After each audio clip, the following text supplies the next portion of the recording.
Alrighty, we are live. Jeremy, how you doing? I'm doing great, Carson. How are you? Good, good. I just woke up, so I'm a little tired, but I got my coffee, so yeah. Yeah, nary a bad thing has happened to me this year, All right. by which I mean the last 32 minutes. Gotcha, gotcha. Greetings. Um, I should have said greetings from 2026. okay, I thought you were 30 minutes away from 2026.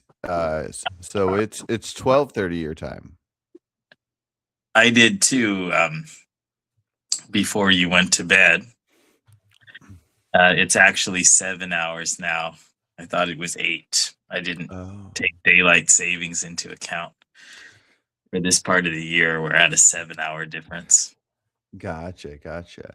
Well, I'm glad nothing bad has happened in the last half hour, so that's good. Okay, yeah, let's get into it. So yeah, what are we talking about today? Well, I think you have posed these questions on your social media and gotten responses from a number of people, and so I'm on here to give my perspective. Mhm. Um, Not sure which you'd like to talk about first, but I think that the issues that are somewhat connected to the trolley problem. One of the main ones was about reversibility, at least as I see it, whether there's any reason not to believe, or whether there's a basic moral, whether the intuition that, as I would put it, if changing A to B is good, then changing B to A is bad by the same amount, um, hold up to scrutiny. That's relevant to the trolley problem, but also, I guess, a thought experiment that's on your mind a lot about creating net happy people, or even extremely happy people that don't interact with already existing people. So Yeah. the question of um, uh, whether axiological or valence states, whatever positive and negative states are, whether it makes sense to give moral value to creating beings that didn't previously exist with morally positive or positively valent states, or whether it only ought to apply to already existing beings. Yeah. Okay, well, yeah, well, let's go there. So yeah, I think the thing I mentioned to you last was this idea that if we had some random other planet, I think I might have said if it was Mars, but let's ignore Mars because we'll probably go to Mars. But let's say there's this planet in the universe and humans can live there, but for whatever reason, nobody on Earth will ever go there. And then you could just press a button and magically, let's say 100 people show up on that planet, and um, let's ignore a lot of complicated obstacles like if they're going to keep reproducing and making more generations. Let's just say 100 people are going to show up. They're never going to interact with us on Earth. We're never going to interact with them on their planet, and we can even say they're never going to interact with any other beings that could exist in the world if there are any. Those 100 are going to have we'll just call them net positive lives. They're going to have really good lives. It Can you explain to me a reason that it's worth even creating them, especially like compared to the idea of not creating them? Why would it be better to create them than to not to? The framing of the question is, um, the framing of the question is kind of strange. It's like asking,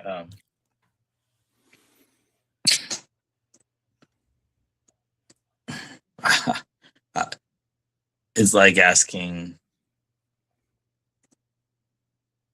I don't know what to say that wouldn't be flippant, but um, if you have a big pile of gold, what would make you believe that you were richer than if you didn't have the pile of gold? I mean, we're talking about the world, and we're talking about something that we grant for the purposes of the. Yeah, I mean, it's a premise that we regard whatever the condition of beings brought into the world as positive. We're assuming, right, in this thought experiment that the experiences that these beings are going to have are net positive by stipulation. So, granted that, you've basically just described a world that we stipulate is a better world. So, Mm-hmm. so your your question is a bit perplexing on the first level of my intuition. I would I would interpret the question in reverse.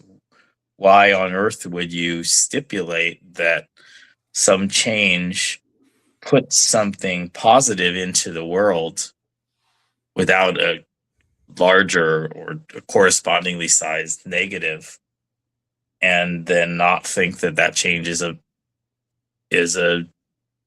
morally positive change? Why would you stipulate this positive valence and then deny that the change to that state is a positive change? I guess I just don't view the idea of someone who doesn't exist existing as a positive thing. I could imagine that if somebody, however we evolved, the feelings we get when we create like our own offspring, that feels like a positive to us. And maybe for you and most people or many people, just the idea of creating people that aren't going to be positive in that personal way is a positive thing.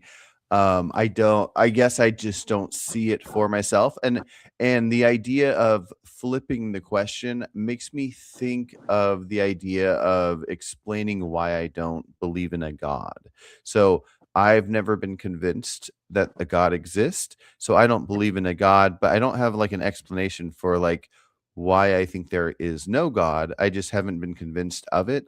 So, in the same sense, like, there's nothing within my mind telling me to think that creating people on this other planet um, would be a good thing. But maybe this will help explain it as well. And maybe you can branch off of this. I don't have any thought that our species or other species needs to continue either. If I could look into the future and find out 500 years from now that all humans just decided, oh, we don't want to reproduce anymore. We're just going to stop making babies or whatever. Um, now I have some thoughts on like how beneficial it is for humans to make babies and then have kids and grandkids and how like fulfilling that can make one's life. But like outside of that being what I assume is the natural state of our species, if they truly didn't want to and they just stopped, I don't have any like sadness about humans not continuing anymore or any other animal. If the eagle goes extinct, I'm concerned if like we did something unnecessary to cause that to happen and that maybe we could remedy that. But if they just let's just say they went extinct in any other way, I don't think the I might think like, oh, it's interesting to see other species. So when I learn about like dinosaurs from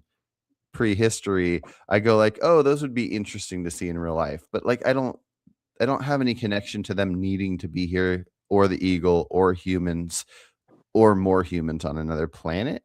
So am I just, is there something about my fundamental just intuition that is just different?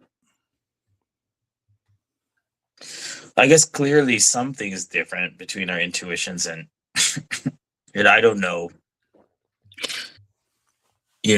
we're products of we like people in general to some degree, but we also the two of us in particular and people who are somewhat like us we're the products of maybe sort of initial intuitions, but then this cyclical process of exposing them to the fire of conversations and academic philosophy and maybe testing out in debate and other formats and then they get refined in different ways. So there's probably some degree to which you and I start with different basic like personality profiles that yield different kind of intuitions, and then we've gone down different paths and sort of had them altered in different ways, so where we still call them intuitions, but it's not, that doesn't imply that they're like they might feel primitive, but they don't they're not historically primitive in terms of how we came about them in our lives, right? They were shaped by the particular people we've talked to and the particular things that we've read, and but I have some thoughts about how to test what you're describing and to see kind of what before arguing about what you ought to hold or something like that, just to probe the psychology. Do you think that if the status quo was the reverse, that the equal and opposite change would similarly have no moral valence? So somehow you can press a button and these beings that are having net positive lives, you don't know the details, but somehow you're assured that they are on Mars. And whether they, even if they continue to exist, neither you nor anybody else here will interact with them significantly. And then you can press the button and it just instantly, painlessly makes them all disappear. Do you regard that as just sort of putting a negative sign in front of the change that would make them exist now from out of non-existence? So if that's worth 0, if the moral change there is 0 to push a button that makes these happy beings exist, then -0 is 0. Do you think that pressing a button that would make them instantly disappear would similarly be not bad at all? No. So I think the only thing that I can think of that makes me think taking one's life is immoral is the idea that they want to exist. And so I think once something exists and wants to exist, that removing it would be bad. But there's no opposite that I can think of. There's no idea of something that doesn't exist wanting to exist. And maybe if there was some magical thing that is like it's nothing, but somehow it wants to exist, then I would have, I don't know if it'd be a moral obligation, but maybe I would view it as beneficial to make that nothing exist because it wants to. I don't know, because like I've never cared about something being made to be a certain way or helped in any way unless it's a sentient being. And so the idea of helping nothing become a sentient being just that it just doesn't compute with me. Like the only time I've ever thought of that concept was the the intuition to create a child and start a family or whatever. But that feels different to me, to create my own child that I plan on, um, you know, raising and having part of my life versus the idea of just being a person that can press a magical button and create children that I won't raise. The only way I can imagine at this point, the only way I can imagine accidentally convincing myself, which I haven't done, would be if we somehow made it somehow connected to the idea of me creating my own offspring, but just 10 or 100 of them or millions of them on another planet. And do I care if I'm connected to my own offspring? But yeah, as far as the thing that you said, yeah, I just I wouldn't want to remove, unless I thought of a good reason, I wouldn't want to remove lives that already exist. Mhm.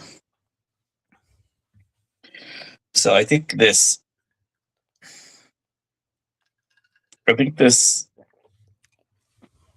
superficially somewhat simple seeming moral question is embedding a lot of ideas about um, personhood and consciousness and time and causality that they're playing a role, whether implicit or explicit, in different people's intuitions. So I wonder whether you think it's reasonable to talk about having preferences over the past. I might say, colloquially, I wouldn't say I wish that I had existed last year, but I could say I'm glad that I existed last year. I'm glad that I was there in that particular place to to help somebody or to experience something or whatever. Mm. I have preferences in that would be expressed normally not as wishing or desiring, but as being glad or being upset that I existed at particular points in the past. Mhm. So Well, that would somewhat suggest that uh, somebody who would exist at a future state can have the kind of thing that you're proposing is necessary to make an act of toggling their existence morally relevant, right? hmm. Does that make sense? So Yeah, no, it so, does.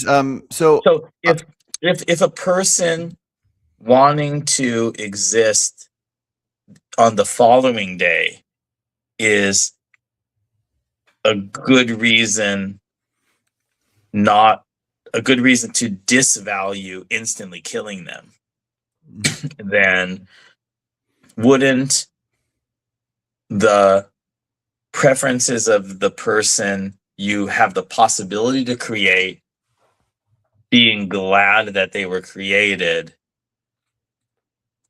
be able to justify or give positive valence to the act of creating them? no, I don't think so. I mean, okay, so I'm not an expert on the theories of evolution, but it seems to me that that species of sentient being, well, I guess it wouldn't even just be sentient beings. Any well, anyways, Well, we'll just talk about sentient beings. why Um are we talking about evolution? Well, I was just going to point out that not that this part matters exactly, but that we have. I would guess that any animals that evolved that have no like desire to continue living or want to live or whatever, they just will walk off cliffs and not continue. So the ones that want to Well, continue, but something that hasn't created has no want to continue. But I agree with you that I can imagine right now that similar to all living humans, that aside from the ones on their way to commit suicide right now, that all humans have this desire to live. So if we talk about a hypothetical 100 people we could create on another planet, or one that I could create now. No, that's not what I'm talking about. You're misunderstanding me. I think Okay, I'm sorry. not talking about. I'm not talking about evolutionary motivation. That the preference could be caused by anything. I'm just recognizing that these people I could press a button and create, I can know that those people want to live, and therefore if let's say I was holding my hand above the button and I was thinking about it, having this conversation with you, and if you convinced me, I'd press the button and make the 100 exist on the planet. Okay, well, so hold on. This is very important. I think this is very important. If this whole conversation we were having was based on this button that I could press and make 100 people on the planet, and I have my hand here and I'm waiting for you to convince me, and let's imagine that you never will. If somebody runs in the room and pushes my hand on the button and makes them appear, the second they appear, even though I didn't want it, I would not remove those people. I want those people to continue existing because yeah, they you exist. answered that question. Yeah. Oh, okay. Sorry. I just thought that might be worth mentioning. Yeah, I've heard your answer to that question, and so what I'm knowing that asking- those people would want to exist, that doesn't make me want to create them. I thought that's what you were asking me. Okay, so I'm asking you why. I'm trying to probe your, to me, extremely counterintuitive of asymmetry. Mhm. So I'm asking you if these people existing on Wednesday telling you we have preferences to exist on Thursday Mhm. is a good moral reason not to make them not exist on Thursday. Mhm. Then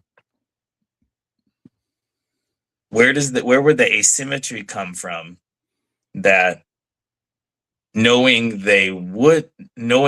that beings right now that don't exist on Tuesday, on Thursday, having been created, they will say, we are glad that we existed on Wednesday.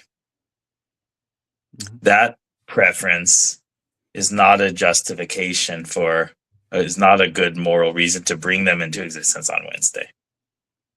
Why, given that we can apparently have preference like attitudes over the past states, Mhm.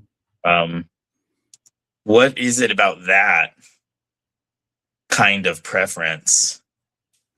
Yeah, I can't think of that kind of later in time a preference for having been created that you don't accept as giving moral reason to create such beings. Yeah. Yeah, I can't think of an answer really, other than I just I don't think that there's a reason to if they don't exist, because the reason that I'm caring has not existed yet, hasn't been created yet. That's the only thing I can really think of. If you could take this rock and magically turn it into a person, I don't care about the rock until it's a person. If somebody turned it into a person, sure, but I just don't. The idea of creating a person just doesn't. Yeah, I just. When a baby grows through stages of childhood and adolescence and to adulthood, and then continues to refine their personality as an adult, do they have to change sufficiently slowly? Do they have to retain enough of the what similar preferences, similar pleasures and pains, and personality traits of the infant, in order to have the coming into existence of the older child and adolescent and adult be potentially positive? Because that's what I was saying earlier. There are these beliefs about personhood and consciousness and their temporal relations that that are hiding inside this ethical question of whether there can be moral value to bringing into existence. Does the goodness of this kind of self state I am now, having come into being, does that depend upon like how similar I am to myself at 5 years old? So, I mean, let's say there's 5-year-old Jeremy, and there's some kind of intervention that's gonna toggle like a happier middle-aged Jeremy or less happy one. And you're gonna say, well, it's good to press the button that makes the happier middle-aged Jeremy instead of the unhappy middle-aged Jeremy because the 5-year-old Jeremy exists. So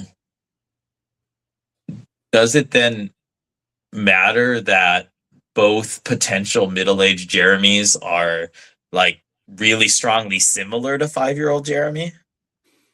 No. Or does it require some kind of like unchanging like pure soul ego kind of concept that I am the same as that 5-year-old, like this kind of identity, like pure identity core kind of conception of personhood? Because let's say, okay, so Star Trek transporter kind of technology, right? And 5-year-old Jeremy is just going to be annihilated, and then the information is somehow going to be preserved and then kind of split, and then the button is going to hold like the rest of the course of my life, right, through adolescence and adulthood to today. And there's this very positive trajectory and then this very negative trajectory. And what you said here, like your core intuition seems to say that if that 5-year-old had never existed at the time of your decision, then just creating that happy middle-aged Jeremy out of nothing wouldn't be good.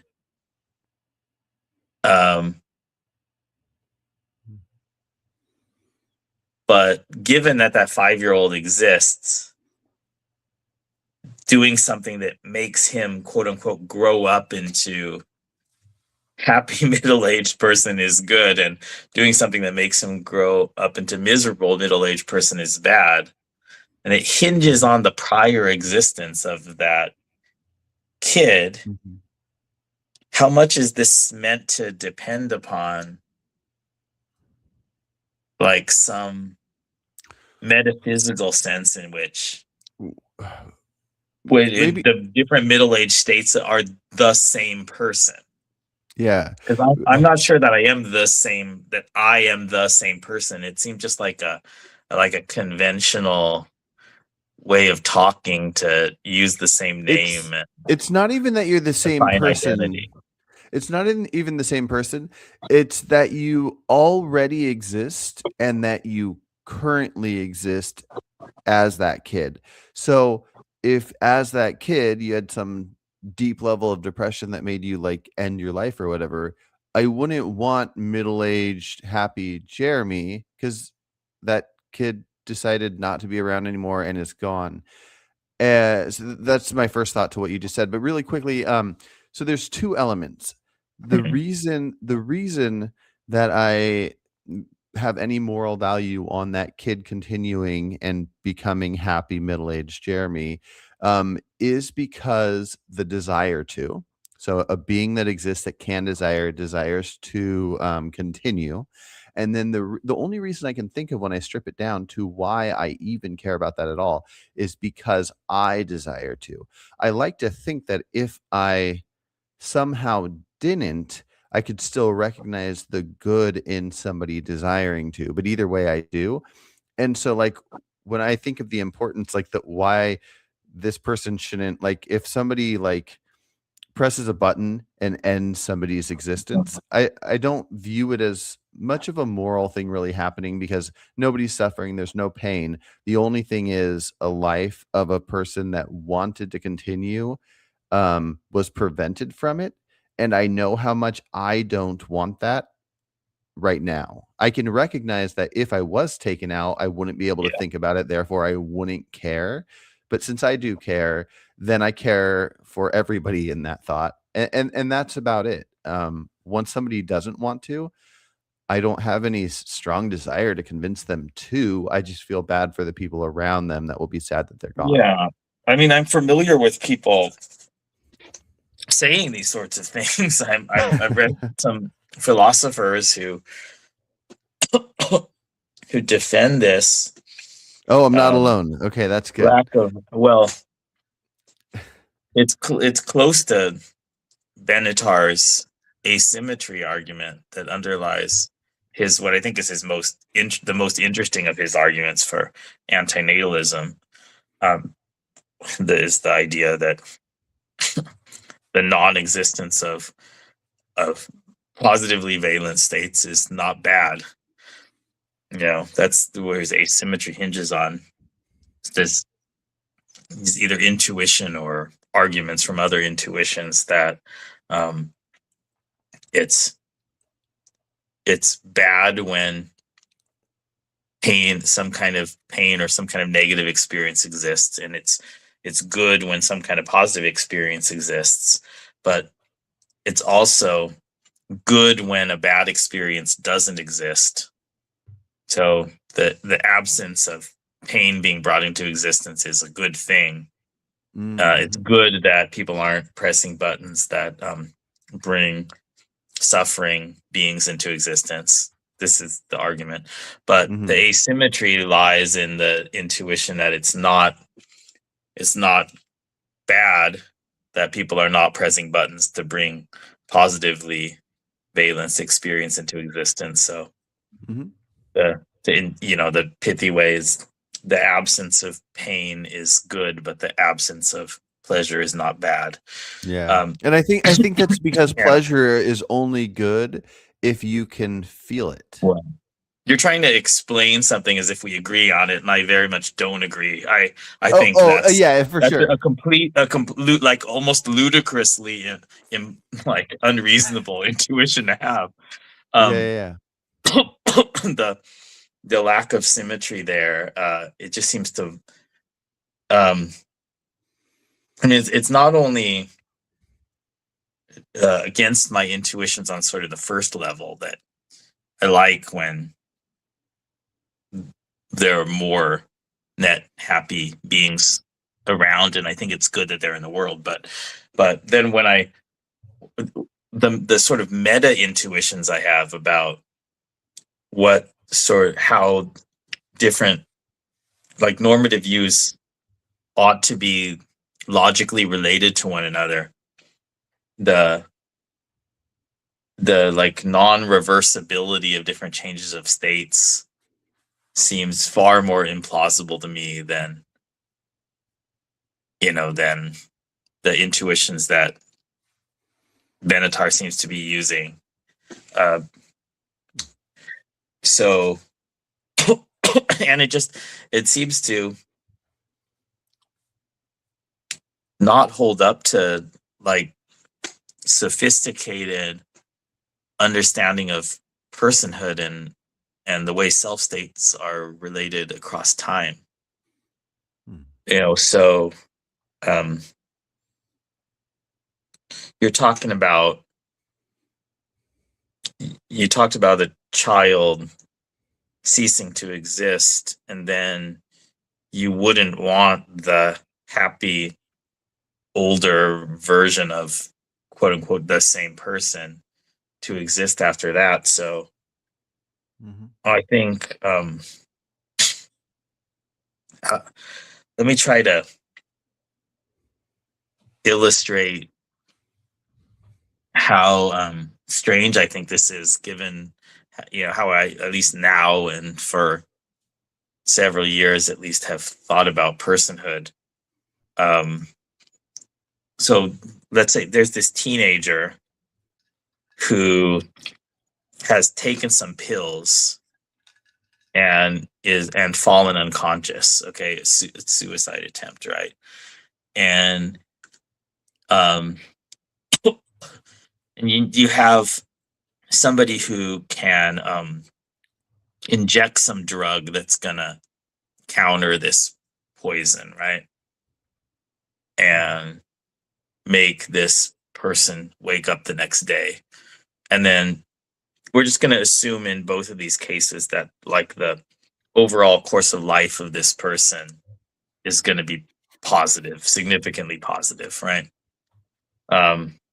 So somebody does the intervention where this unconscious from overdosing on pills person gets this injection and then becomes conscious the next morning and then lives 80 more years, right? Of like significant net happiness.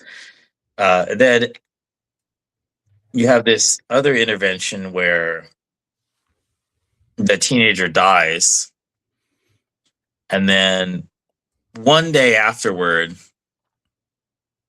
necromancer cast the spell that brings that one day older teenager into existence, who then lives out their life. It just seems utterly, I mean, aside from the fact that we don't have that that kind of necromancy is not part of our technology, like the way it is in a Dungeons and Dragons campaign world, right? It seems just extremely unjustified to me to think that there's a huge categorical difference between those two cases. In the two cases, I mean, well, do you think that there is a huge categorical difference between these two cases? I might have missed something, because I don't think I do, and I don't, So but I think I must have missed then something here's from how the it relates beginning. to how I interpreted your claim. Okay, so so I'm interpreting your claim earlier about the 5-year-old had died, and so you don't care if you won't assign positive value to pressing a button that brings happy middle-aged version into existence. So what I'm hearing is that it matters whether, in some metaphysical sense, the teenager who's passed out and their body's on their way to dying from the pills, quote unquote, exists right now, and I'm quote unquote saving the existing person, versus saying metaphysically the teenager doesn't exist now, is dead now, is a non-person now, and I'm intervening to quote unquote create one day older version of person from a non-existent person.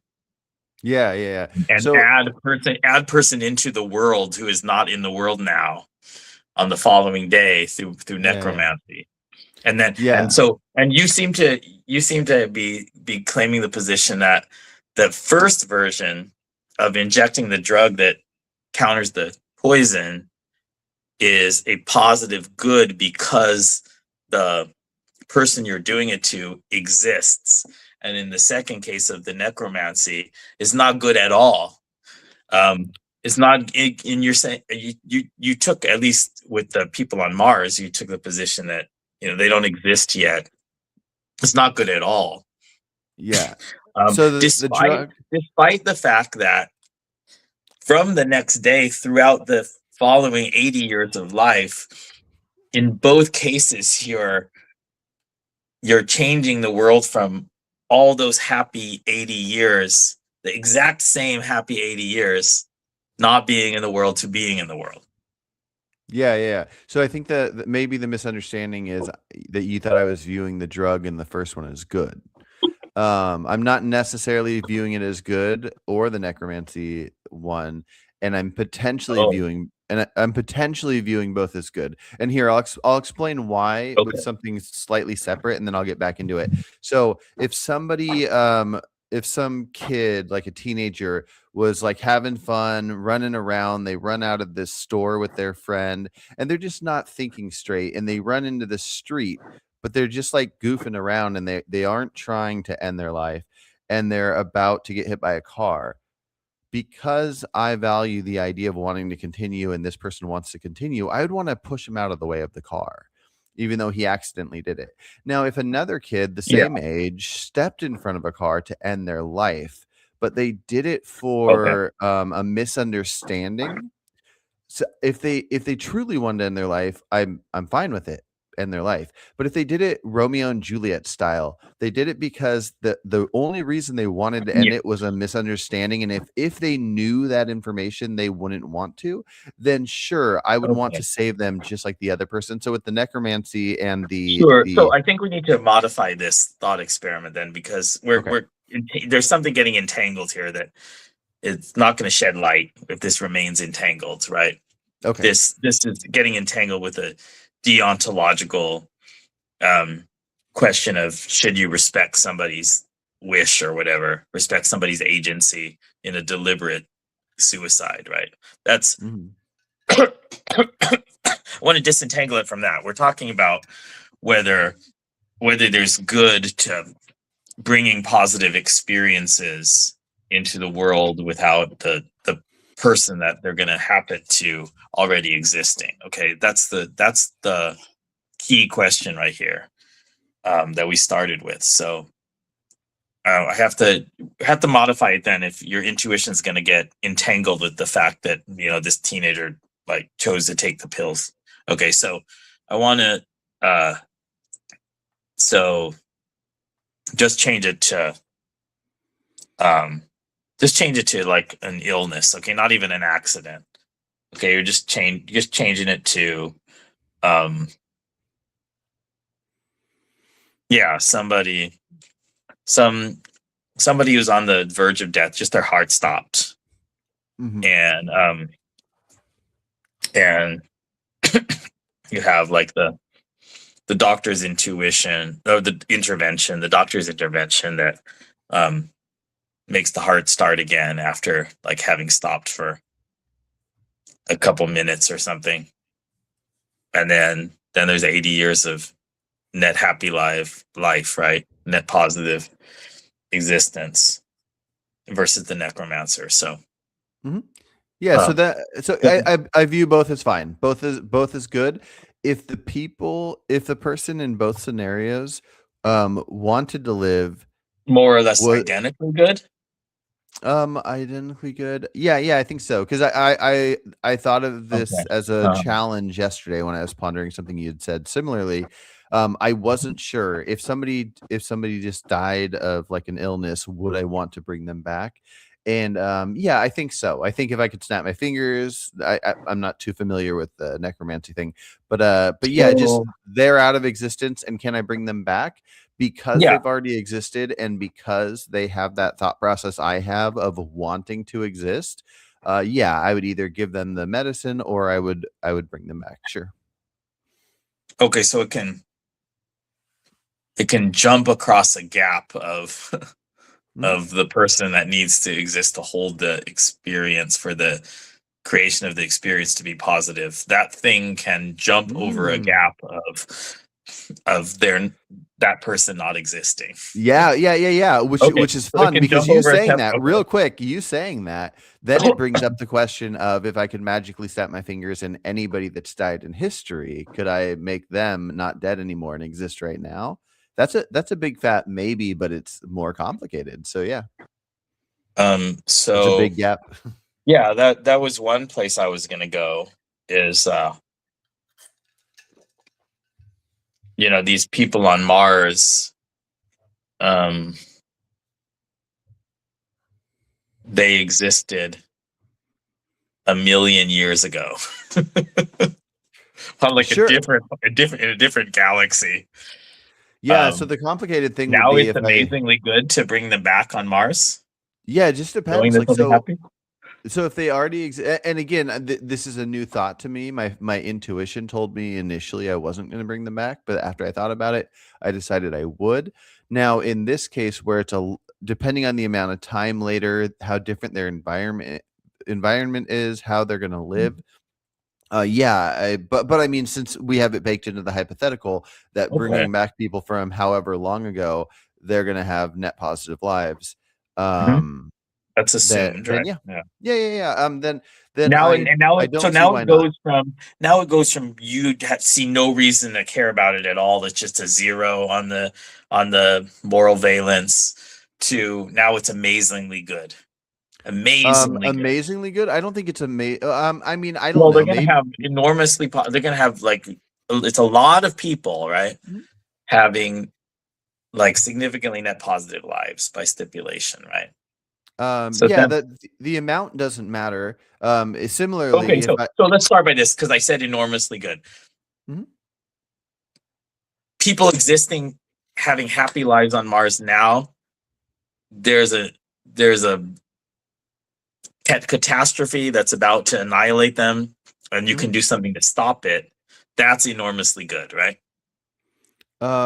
Again, I don't know about enormously good. I would stop it in the sense that I'd want somebody to do the same for me. Yeah. It's not enormously good if there are a billion people and you can stop the nuclear bomb that's going to annihilate all of their happy lives. That's not I mean, enormously good. maybe it's just that I always compare things to other things. I would say preventing them from immense suffering would be immensely good. Oh, Whereas oh, preventing non-existence, yeah, I like I put it as pretty darn good. I guess I just haven't thought about it much. We'll just call it, yeah, really good. okay. I don't want to.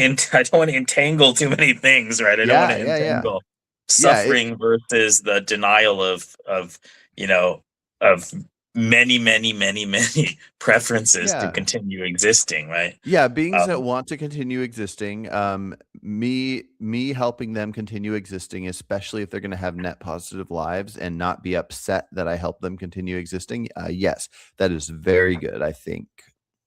okay, so but you said earlier that if there's a 5-year-old who's died, Mhm. that you don't see any positive value in Mm. bringing happy middle-aged person into existence. Okay, so here it's a yes and a no. So that 5-year-old, if I could find out, like if I could magically know that if I brought them back to show them like how great their lives would be and that they took their life on a misunderstanding, or if they could have seen their whole life, they would have gone like, "Oh yeah, I will continue this." Then yes, I would bring them back.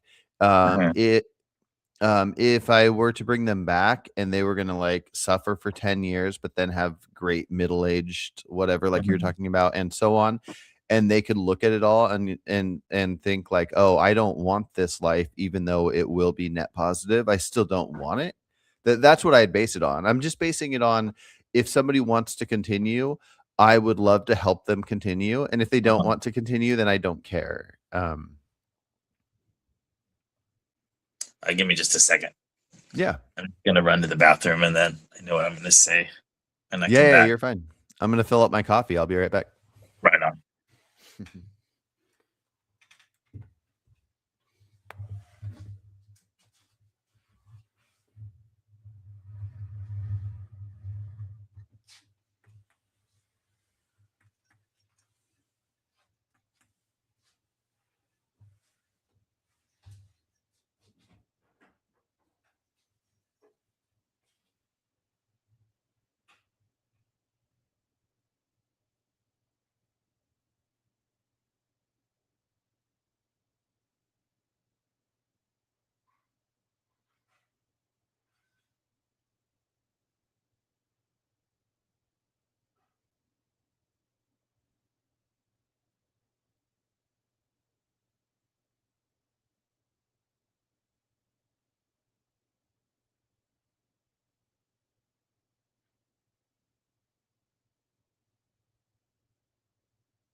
All right, I'm back. Okay, so there's a couple of questions, and when I'm asking you like about what your intuitions are like about this, uh, I hope you understand that I'm trying to illustrate how convoluted I think this sort of approach to the question is relative to the very straightforward alternative account that I hold. So if I have a ecstatic day tomorrow, or today, hey, it's only 1:24 a.m. If I have an ecstatic January 1st, how much continuity of personhood and continuity of preference is supposed to be required to make that a good thing to have come into the world? So I need to be existing now as a person in order to make that experience of an ecstatic day tomorrow be moral net positive rather than neutral. If I had not been existing now and some kind of magic made Jeremy Goard later in the day on January 1st appear into existence having ecstatic or whatever wonderful positive experiences, would not be a good thing, would not be a good change in the world. Comparatively, it depends upon me being a person existing now that can be filled with that positive experience for that positive experience to be good. That's the claim. No, because what I think is good is if positive experiences and not suffering experiences happen to a being that exists. So if somebody brings you into existence right now, if you never existed and then Jeremy was created to exist right now, January 1st, with net positive life or whatever, you existing, I would rather you have positive things than negative things. And if we did a calculus, then the fact that you were made to exist, it would be better that as many of the people that exist have positive lives, but I don't So, see any. yeah. I Yes. do see it good as you existing in the sense that I love your company and I like talking to you. But outside of me Okay. interacting with you, I get the it. I got that. creation. Okay, yeah. I got that. But you seem to be saying that rest of the day, January 1st, Jeremy Goard having ecstatic experiences would have zero positive value if Jeremy as a person had not existed prior to that No, I'm self saying it's state coming to no, I'm existence. saying it's equally the same. Whether you started out Yeah, so as zero net change. There's nothing better about that person having amazingly net positive experiences,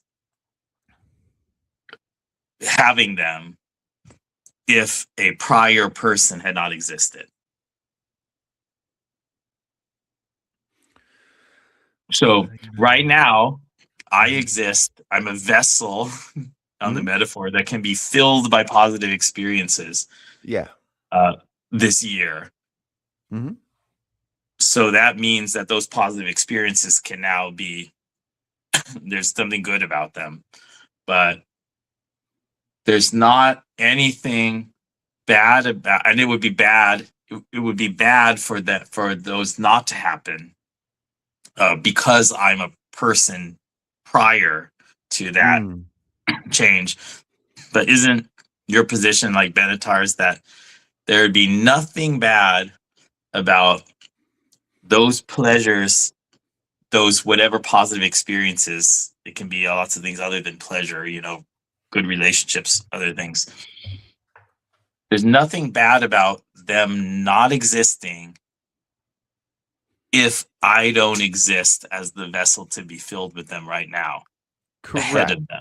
Yeah, correct. But the So, idea of them just like floating in the air that could have gone into your vessel, my thought is I wish I could make those go to the other people that already exist. But so just because I want as how much much positive, yeah. how much connection of personhood does there have to be?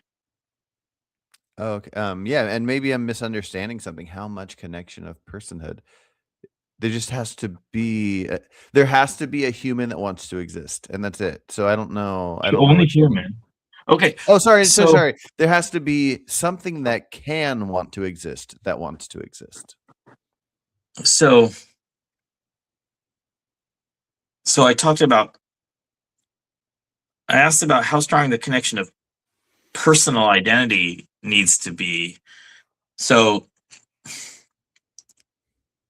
if I have profound amnesia Mhm. when I go to sleep tonight and then wake up like not knowing my name and or like details about where I am, but then I end up having a super wonderful, ecstatic, happiness filled day in that first amnesic day. Um, is that enough of a connection of personhood to make the happy day coming into existence Well, I don't be I don't see positive for any the world? connection with personhood. So you either have to A, want to exist, or B, be given a reasonable amount of information to make a decision of if you think you would want to exist based on that information. So if you wake up from with amnesia or whatever, and and you're human that can't tell me you want to exist, and then I can tell you, oh, this thing happened to you, and you told me before you want to exist, but now you can't recognize that, and I give you this information so you can say, oh, based off this knowledge that I can't think of right now, I guess I would want to exist. So one of those two things taking place would make me want you to continue to exist, only because you want to. Um,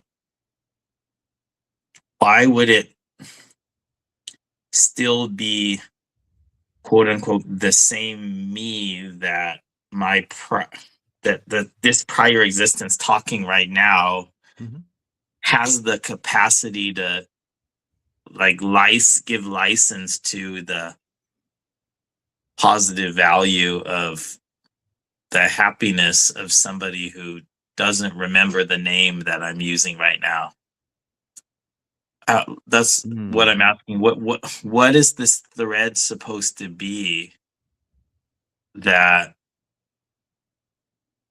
I, calling myself Jeremy Goard right now with these memories, need to be in order for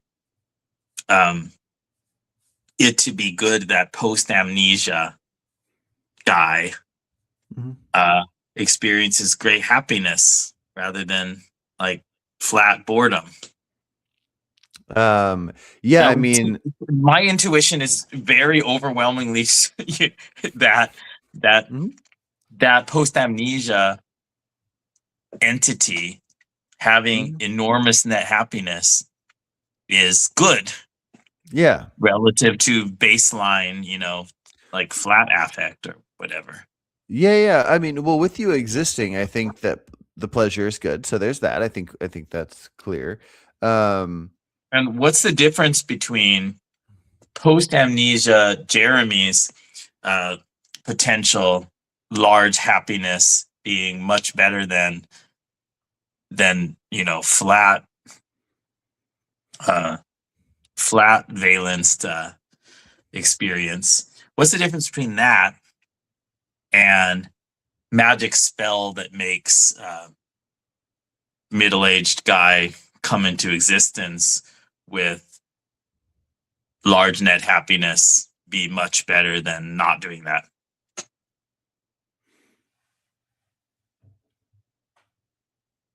Well, I'm not. Yeah. I don't know if I'm fully understanding it because I'm not making the amnesia Jeremy So exist. there's two kind of ways that a very structurally similar, adult human can experience immensely net positive experiences. One of them is called post amnesia Jeremy, although he's not calling himself Jeremy. And the other one is called magic spell brought new person into existence. I have intuition that those are fundamentally similar and similarly positive, and you're claiming that they're radically different. I don't know if it seems like you are. I don't know if they're radically different. Maybe I don't understand what. Seems like your whole claim that they're radically different. I mean, they're radically different in the sense that one seems to be a continuation of a person that already existed, versus one is an option of bringing somebody in. Once they are there, they aren't radically different. I understand that you think that, but the action you also getting amnesia and coming to is radically different than the idea of pressing a button and making a new person exist. Yes, correct. That's your belief. Okay. No. What difference is so strong that it can justify such a strong difference in moral judgment about the two cases? I think before I answer that and have you repeat that question, I think I figured something out here. If I knew, and let's say this wasn't a friend of mine, but if I knew a person was going to go into a coma, have amnesia, come out of the coma, and essentially be an entirely new person, they will never get those memories back. It'll be almost as if they never existed.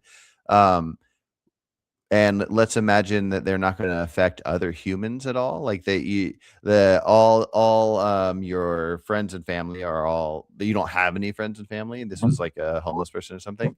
And somebody said like, hey, you get to decide, do you bring this person back? With that information, I'd go like, no, why? They're going to have net positive life, pleasure, all the stuff. I'd press the no button. Because it's not you. It's better that organism dies.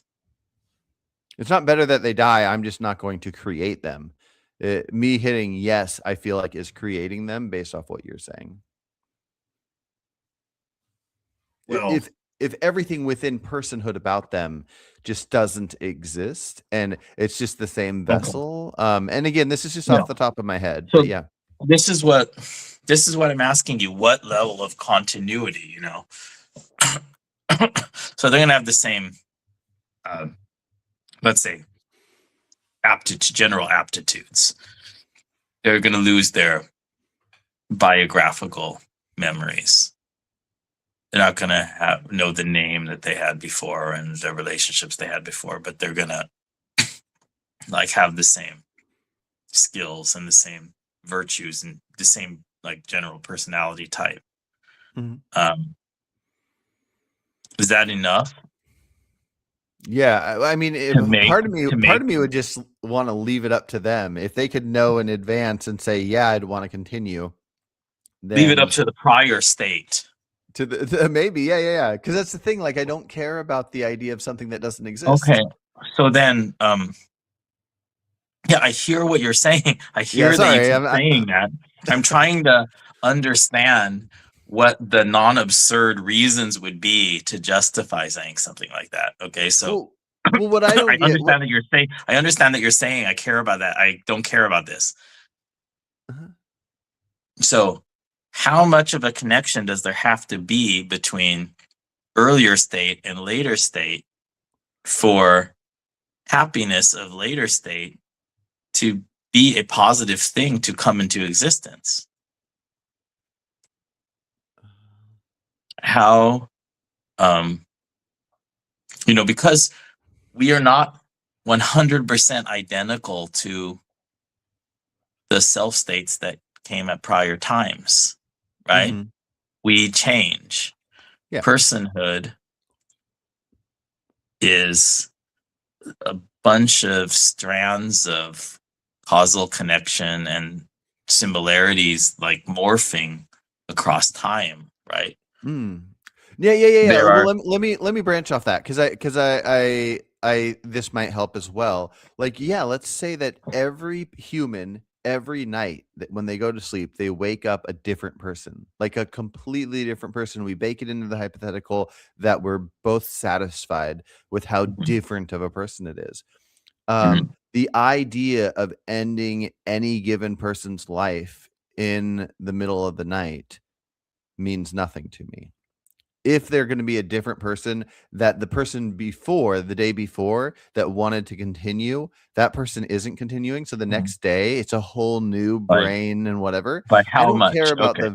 the vessel's existence. I care about the Yeah, I got it. brain's existence. I got it. By how much? By how much?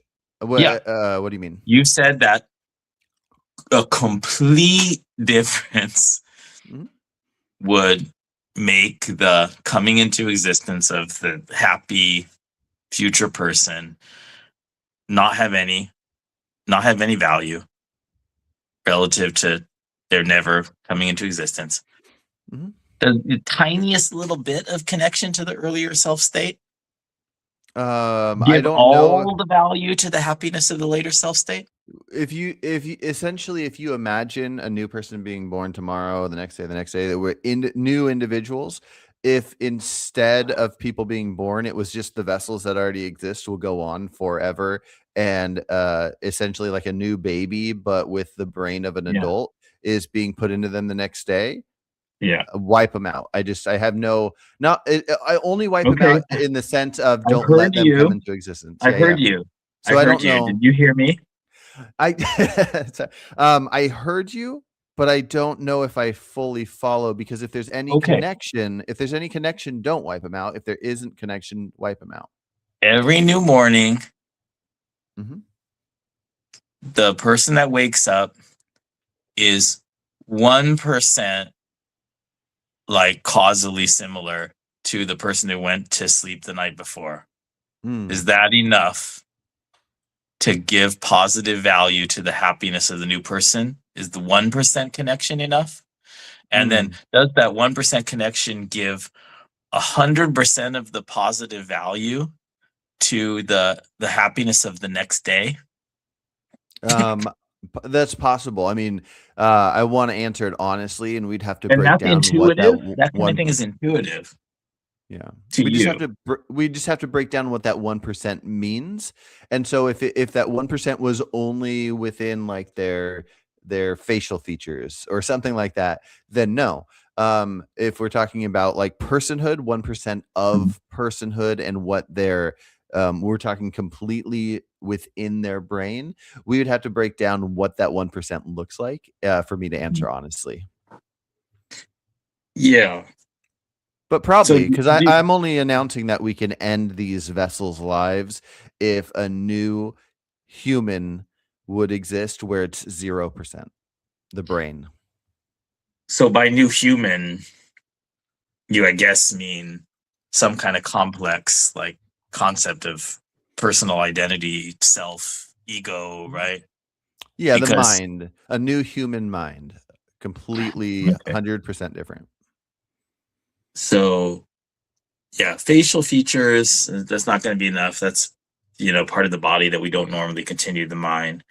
But Mhm. what about um like personality traits and aptitudes without the declarative memory, without the or I mean without the biographical memory? So not remembering your name or who your family and friends are, or whatever, but you basically you keep your your general like emotional dispositions and intellectual strengths and weaknesses and things. Hmm. Like is does My that my does that lack give any of the positive value to, future yeah, self so state of you? my lack of ability to answer this shows me that this is probably the section that I'll need to rewatch and ponder a lot to figure out Mhm. how I feel on this. This is probably the most important part of the possibility of me reaching over to your side. And Yeah, and I don't I know just what want the you to. yeah. I'm sorry. I was just Um, gonna say I don't know what the answer is going to be, but it's going so to be complicated. Yeah. this is what I want you to.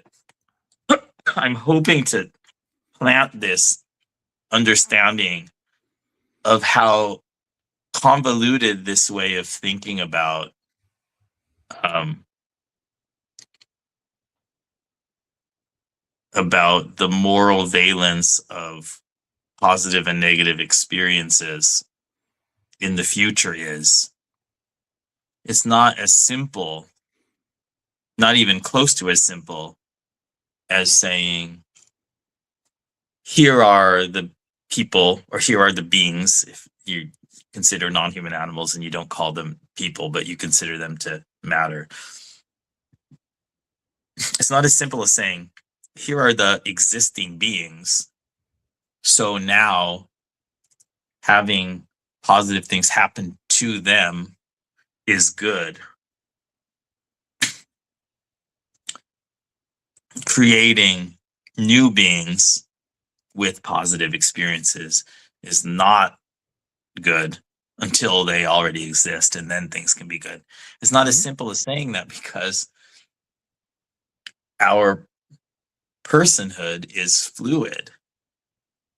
The Mhm. degree of connection is not 100%. There are lots of connections where it's close to 100% day to day, but less so year to year, less so decade to decade, Mhm. very little on the scale of 5-year-old to 49-year-old. And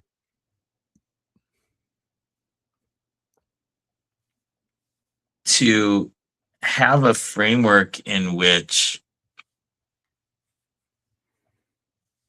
the positive value of happiness or other positive experiences for a later self state is tied to the existence of the prior self state, you have to make assumptions about, or it seems like you need to go into some kind of theory of what constitutes a continuity of self, right? And whereas contrast that with this view, I'm not a hedonist. I'm not a classical utilitarian who just says straightforwardly quantity of pleasure and pain is what matters. Because I think like macro experiences, larger compositions of experiences can have complex ways in which they're good or bad. But my view is more or less that whatever the good kind of experiences are, having more of them in the universe is better. Whatever the bad kinds of experiences are, having more of them in the universe is worse. And then talking about persons or selves is sort of derivative of that. I've said I think persons are built out of experiences, not containers of experiences. Persons aren't something that can exist in a metaphysically prior way and then be filled with experiences, some of which are positive, some negative. But persons, like, we are the experiences and the way they're connected. And so I see the value as being the experiences themselves in the flow, right? And so it doesn't matter how strong the connection of personhood is between this 49-year-old and maybe the 89-year-old that's going to exist in 40 years. The 89-year-old having an amazingly happy, fulfilled, satisfied year, 89th year of life, or a miserable one. The goodness or badness of that, in my view, is not going to hinge on what percentage of similarity that 89-year-old has to this 49-year-old. Yeah. Well, and to me, the easy through line for my perspective is just to see that at all times, if this person wanted to continue living, then I thumbs up that. And so the difference between the 5-year-old and the 89 or 49-year-old or whatever, none of that matters. It's just that for always and ever, when I see this individual, if I ask them, do you want to continue? They're wanting to continue is the part that matters. How different they are over the years and how different their personhood is doesn't matter. But I thought of a good challenge to myself based on you talking about this age thing. And it's something like this. Like, so if I could press a button and make a person come into existence right now, and I tell you I wouldn't do it, and then you were to show me a world where I could, like, kind of like Christmas Carol, I could watch this person like as if they existed and watch their life and go see them at 5, 10, see them at 80 or whatever, and see this great life. And I'm watching this human grow and exist. And then I go back to now. And the question is, do I prevent that thing that I witnessed? And that challenge, essentially, you just gave me 95% of that with talking about old Jeremy or 89-year-old Jeremy. And I don't know, that's really tough to see the existence and then to go back and say, no, don't create it. And so same thing with the 100 people on the hypothetical planet. If I'm forced to watch them exist, even though there's still the option to not have them exist, it might be hard to not have them exist when you witness it. So I don't know how to deal with that exactly. Yeah, another version is, if you have a situation described to you and you don't know whether what's being described is is somebody who currently exists and is experiencing it, or will, a generation from now. They've yet to be born. Are you able to look at this description and say, well, that sounds good. That's that experience or whatever, that life or that stretch of life sounds really good. um, in a way that's detached from your knowledge of whether what's being described is something happening to somebody right now or something that is a contingent future experience. It seems like you could just hear that description and say, oh yeah, that's a really, really good day that's being described. Yeah, no, and I completely agree. I just don't know if like that's not something that makes me want that, that person to exist. Like I can read the Harry Potter books and I see that for the most part, even though they go through a lot of turmoil, they're having a good time, they're hanging out with their friends. It seems like good lives. It doesn't mean I want those characters to exist in real life just because if they did, they would have these fun lives and you know. And it's the same thing where if I write down like a hypothetical, like fun life right now, just a couple paragraphs of some life, just because it sounds good, I don't think that means that should be brought into existence. Well, yeah, I mean, there's uncertainty. This is another kind of um other factor that like cloud things.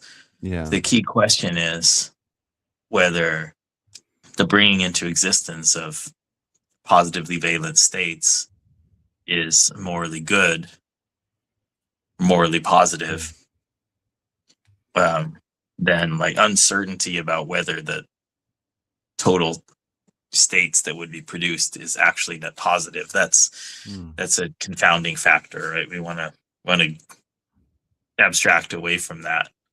Can I ask you a quick question?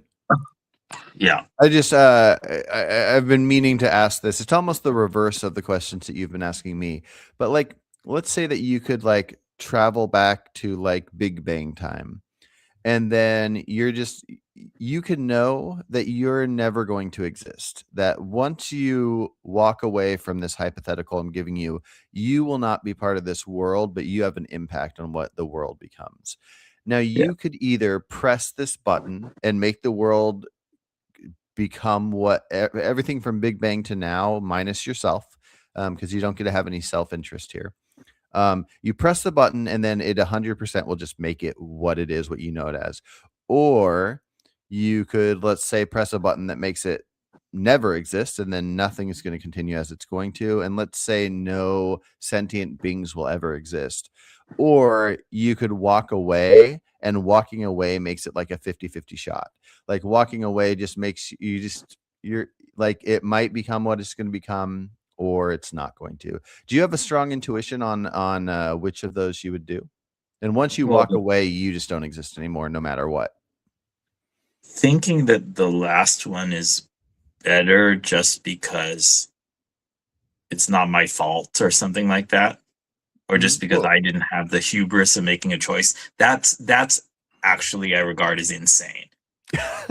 I didn't view it the same way as like the trolley problem, as if you let it kill the 5, you're just not taking part. I'm not doing that. I'm just saying. Yeah, if there's some sort of deontological thing that like I don't have a right to make this decision, so leaving it up to 50-50 is the morally correct, the one that doesn't violate a principle of not killing, which I would do either way, or without causing suffering that I would do by making the first choice, or killing everybody that I would do by making the second choice.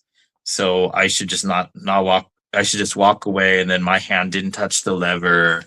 Okay, I shouldn't have added that one in there. Fine, there's a button to let it happen. Yeah, I do really regard that last choice as not just the morally incorrect one or the morally worse one, but just actually insane in That's fine. I get it. I in want to the hear way you. it regards like choice and causality. Fair enough. And so if you have the choice, then between the two sane choices, you know, there's a very very complex assessment, you know, that I could say in principle is going to depend upon whether the overall course of the ordinary universe is net positive or net negative for the experiences of sentient beings. And it's doubly complex. It's complex in terms of what I ought to regard as positive and negative kinds of experiences, right? It's not, if you can just say pleasure's good, pain's bad, but those are not simple concepts. It's not even clear that there's a singular concept of pleasure, a singular concept of pain. They are words that encompass so many different kinds of experience that Okay, that I'm might gonna. not they might not fall into natural categories, right? I say this in response to hedonism a lot. Like I don't even know that the million or whatever hundreds of things that we call pleasure actually have anything in common or form a natural category with each other. So that's complex. And then it's complex knowing how much pleasure and pain there are. Like there's so many things we don't know about wild animal experiences. We don't So know I many want to have different a. species of animal if they're having net positive or negative experiences. We don't know that. And then there's uncertainty about the future. You know, what is humanity likely to seed sentient life throughout the galaxy? And then if that happens, is it likely to be like governed by advanced ethical principles that produce massive net happiness, or the opposite? Yeah. So So with here's the thing. all those sorts of things, if it's going to be like clearly net negative, as like right now, we're clearly either in the generally net negative universe that where it's better at the moment of the Big Bang to just not have that ever come into existence. Either that, or we're at this bottleneck getting through the mass hellish torture of non-human animals in factory farms and the callous treatment of many sentient wild animals and the horrific attitude towards human suffering. Either we might be passing through a bottleneck where we get through that and then we can get into this amazing, Star Trek future utopia where unimaginable, really, amounts of happiness are produced and disseminated. Happiness and wisdom and just ways of being that go far beyond what we can conceive right now. Okay, let me pause you real quick. I would love to have a conversation where we break down these complexities that you're talking about, and I think that would be fascinating to try to figure out what like a well-reasoned answer to this is. But just for the sake of hypothetical, I'm going to bake in something just so I can get a quick answer from you, and then this will be just a separate topic for the future. But so what I'm going to bake into this hypothetical is that you get to press one of these two buttons, but you only have 30 seconds to choose based off your current intuition just in this moment. And if you don't choose within 30 seconds, then the world will continue as is, but it will be all the pleasure will be stripped and it'll just be pure suffering for everyone.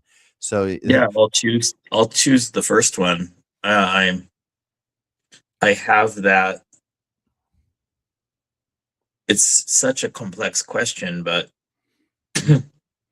when I have to come down on it, I believe that this constructed thing of morality is subject to something called reason, and the overall weight of reasons engaging with reasoners, engaging with one another in ways that are sort of involve liberal norms of communication and standards of justification. I know this is probably taking longer than 30 seconds, but I've already said, yeah, It was yes to having the world become what it currently is. I think that the current world is more likely in a bottleneck of the early examples of structures, the structures that we are, the physical structures that constitute the universe looking in on itself, right? Mm-hmm. I don't think humans were the first time that happened. I think long before the existence of our species, there were animals, our ancestors, and then other animals that aren't our direct ancestors that already had, self-awareness, as many non-human animals do today. I'm very, very convinced of. But whether this is the first time in all of the universe, or whether it's happening many, many times on very distant planets, the universe has developed these certain kinds of physical structures that can look in on themselves, reflect on it. And I think I would judge it more likely. This is why I'm not an antinatalist or ethicist, right? Because that's where those conclusions would lead me if I held the opposite view. I think we're more likely in a bottleneck towards a state of great flourishing. Okay. Of beings and societies that are organized around, they're well organized around maximizing positive experiences and minimizing at least extremely negative experiences. And human history, it has all these vile turns in it, but it does seem to be a progression along these lines. And if you think about what people would have been able to imagine 1,000 years ago, 5,000 years ago, 50,000 years ago, was the possible course of history and human social organization and moral reasoning, and especially what animals that existed prior to humans would have been able to relate to. It seems like our concepts, our fundamental concepts, and our sort of moral imagination are progressing, improving, in ways that are often unimaginable to the past. And the current results, it's simultaneously true, for example, that more and more non-human animals are being horrifically tortured in factory farms, especially with the rise of wealth in China. But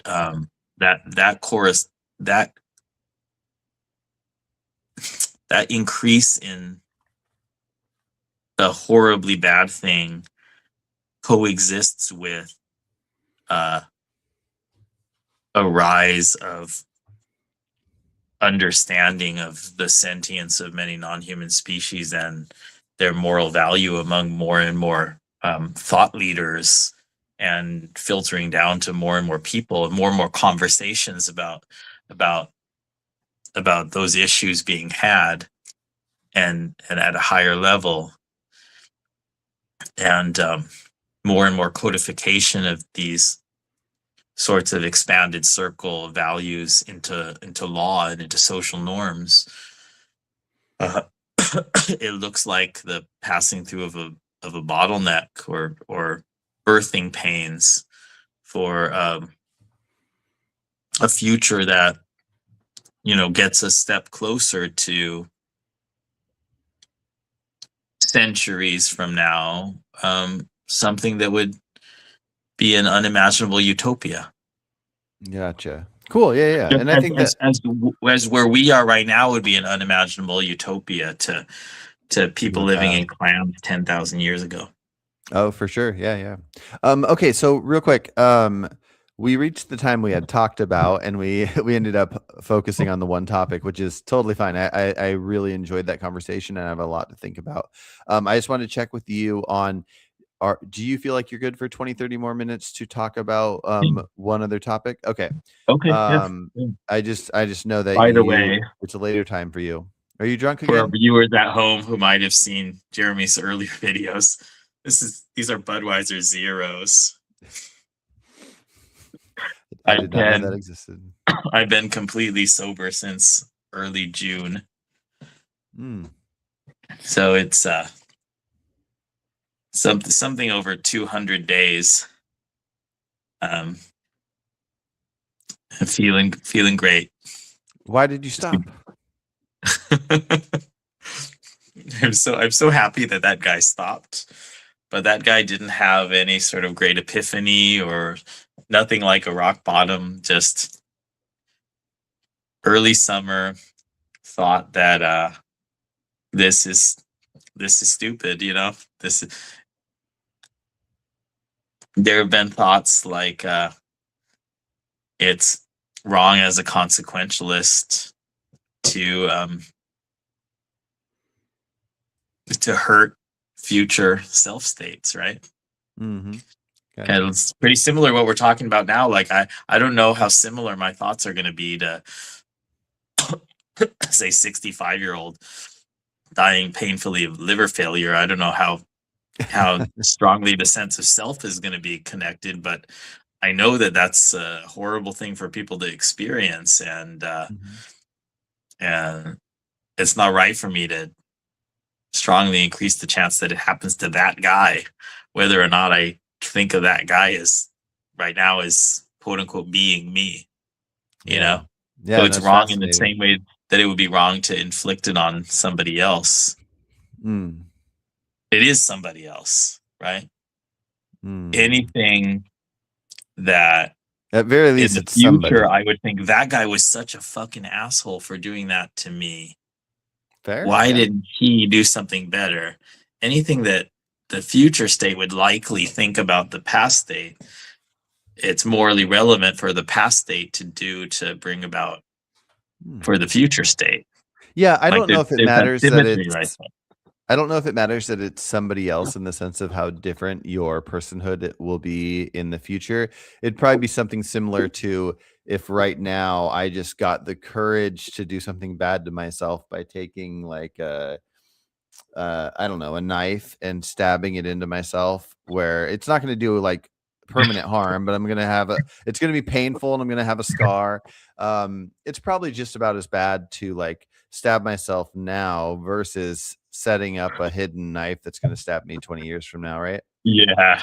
Okay. I just realized there's this Simpsons meme. I don't remember the episode actually, but there's this meme where Homer is like holding a bottle of vodka and I think a jar of mayonnaise. And he says something like well, it's tomorrow, Homer, who's going to be suffering for this. I sure wouldn't want to be that guy. That's awesome. Yeah. And it's a pretty interesting idea of like how we do or don't value the future versus pleasure in the moment. Yeah. Okay, let me get to this next thing real quick, and I'm guessing this will be one that we talk about further when we have more time. But I've brought a couple different hypotheticals to you on this topic, but I'll have a fresh one right now. So there's 8 billion people in the world right now. Do you think it would be better to essentially have everybody get punched in the arm in a way where it'll hurt more than a speck of dust in the eye, like other things we've talked about? All 1 billion or all 8 billion get punched in the arm, or one person loses an arm? And we can imagine, like, let's ignore the idea that like a brand new day old baby punch in the arm might kill them or something. Maybe all 8 billion get the pain of a punch in the arm. So, are we talking about the principle of whether um, very different experiences can be compared numerically in principle? Or are we talking about the particular case and like what I think the ratio is? Oh, so I'm thinking more so that we can recognize that 8 billion punched in the arm, that we both recognize that is numerically more harm and suffering than the loss Mhm. of an arm. And the question is, which one would you choose to have happen if it was going to be Yeah. at random? So you mean by would I choose, you mean which one do I think is the morally better choice? I think that's what I mean. Yeah. Yeah, then After you answer it, I'll let you know if that's what I yeah, meant. it's clearly the morally better choice to have one random person lose an arm than to have every person on earth be punched in the arm. Um, Can you I explain think, that? Because my and intuition tells me that's and completely wrong. and if that were not the case, then like the way that I could be mistaken is that 8 billion isn't a large enough number to represent the ratio between a punch in the arm and losing an arm. Uh, Mhm. and then there would be a number that's larger, you know. Yeah.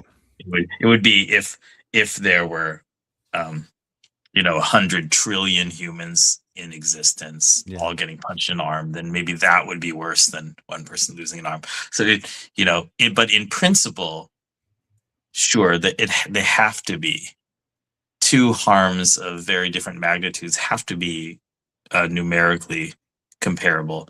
I mean, one way to think about it is transitivity. I mean, this is a very common way that this argument is approached. It's often called the dust specks versus torture um, thought experiment. Um, Transitivity is something that's normally accepted if A is worse than B and B is worse than C, then A is worse than C, right? So Mhm. I take it that you don't have a problem with transitivity Y generally. yes and no.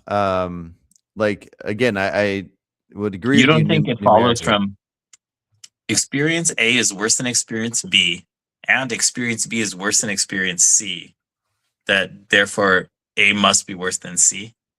Depends on if we're talking about individuals or not. Yeah. Yeah. Right. For the same, we're not even comparing numbers right now. But Oh, then okay, then you, yes.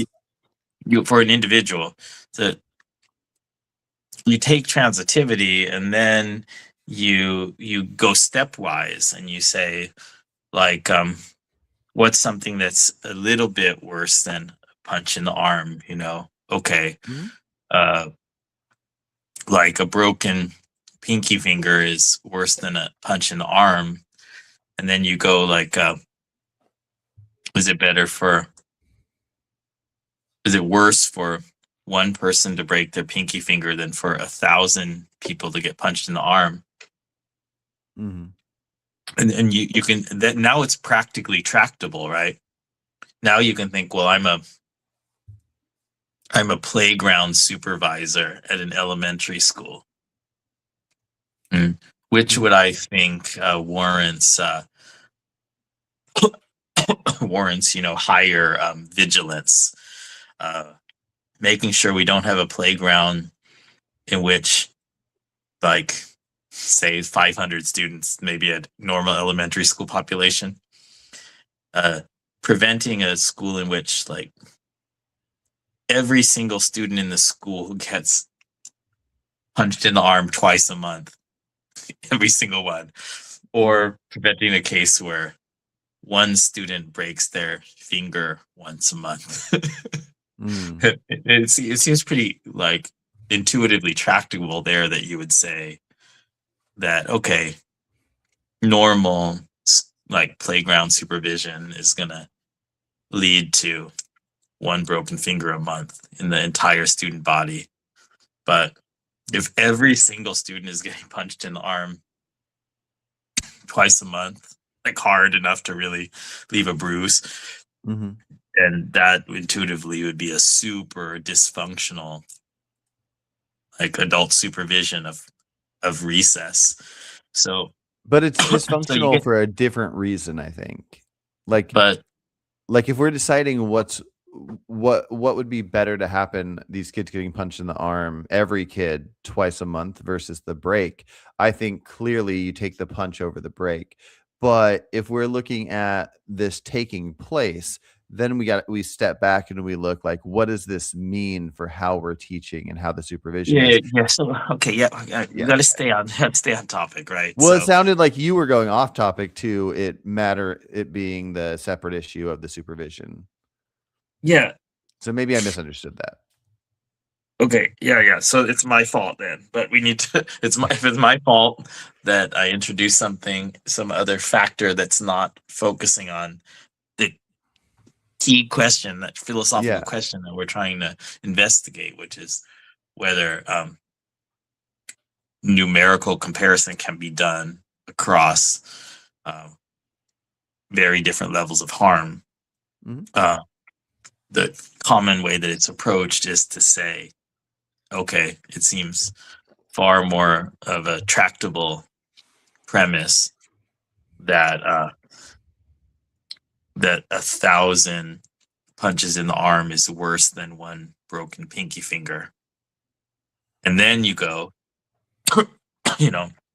how many broken pinky fingers is worse than one broken leg? Or if you need you can have another intermediate step, how many broken pinky fingers is worth like one like severe migraine headache or something. And so you can put steps in where it's 1,000 to 1 here, and then 1,000 to 1 here, and then 1,000 to 1 here. Mm-hmm. And then if you believe in transitivity, you've gotten 3,000 to 1s is 1 billion to 1. And so if you think 1,000 hard punches in the arm is worse than one broken pinky, 1,000 broken pinkies is worse than one broken leg, and 1,000 broken legs is worse than one amputated arm, which are the kinds of, in terms of 1,000 broken legs versus one amputated arm, that's the kind of decisions that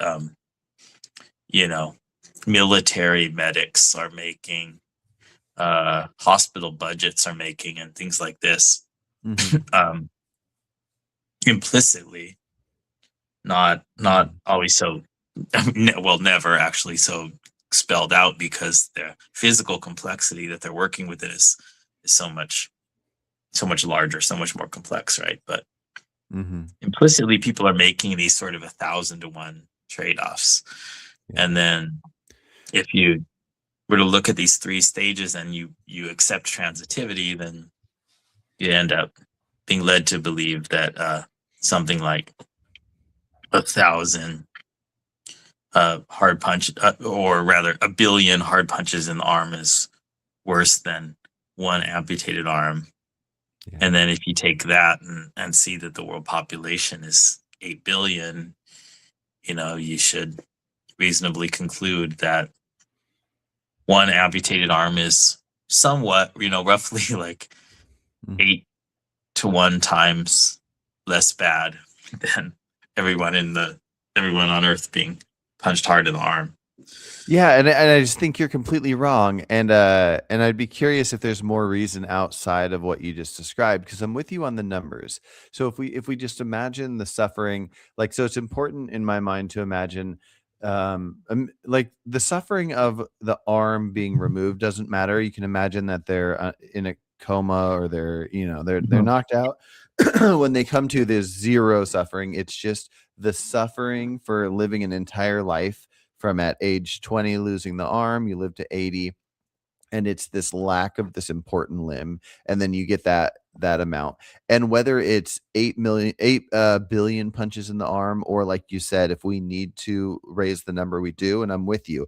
No matter what, whether we get into the trillions or whatever, we can get to a number where the suffering in total is more. So if we imagine the suffering of living a full life without that arm, and we double that in punches. So let's say it's 1 trillion to get a trillion punches. It makes it the same as a loss of arm. It's 2 trillion to make it double.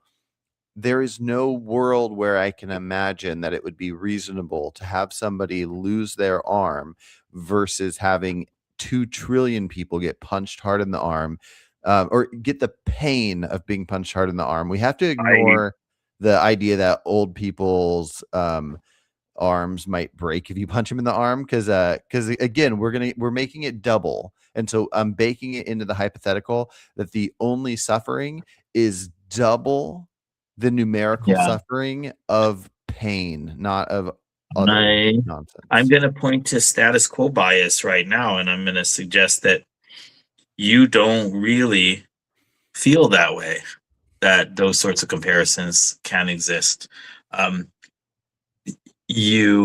This kind of thing only comes out in thought experiments that are so weird that they substantially depart from the status quo. We both, in terms of our personal selfish decisions, constantly weigh the avoidance, the high probability avoidance of small harms over the low probability of very serious harms. We do this when we,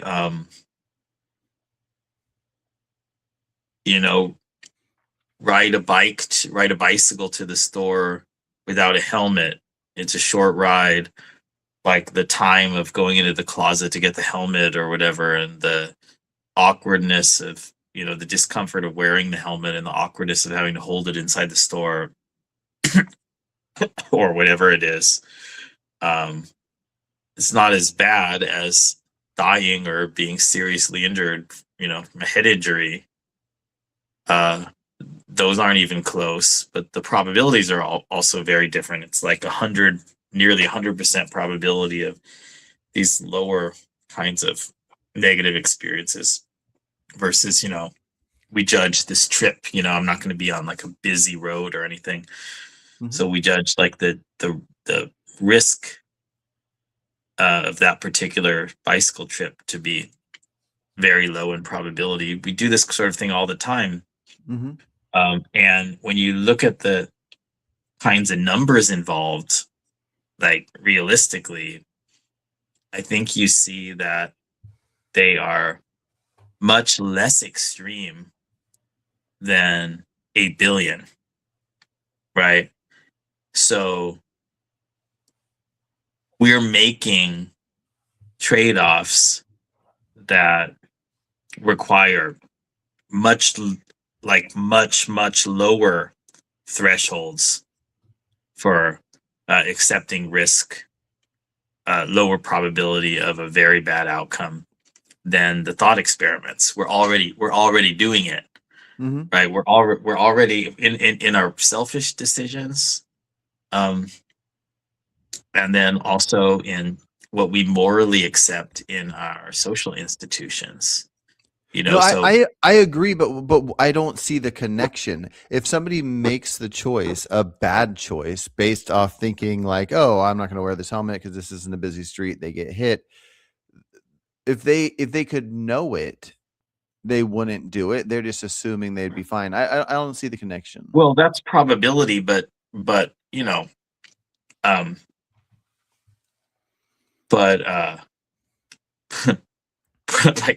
probability and demographic statistics are the same thing viewed on different scales. So in your singular life, the difference in probability between feeling the discomfort of wearing that helmet and the much larger badness of getting a head injury if you crash.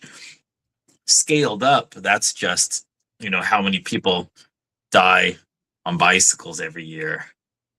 Mhm. It becomes a statistic when you scale it up to a large population, right? Mhm. So in terms of that, we accept a certain number of people drowning in swimming pools traded off against the inconvenience of, pools that with like gates that are harder to get into and more expensive to install, safety devices, or just not having pools on a hot day. We we make these kind of trade-offs that involve very different degrees of benefits and harms.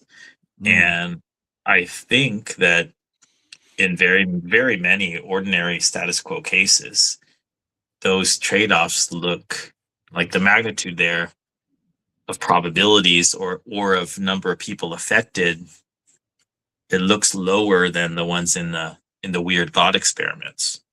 Yeah. So it I would looks to call me that like, yeah, people are trading off something that's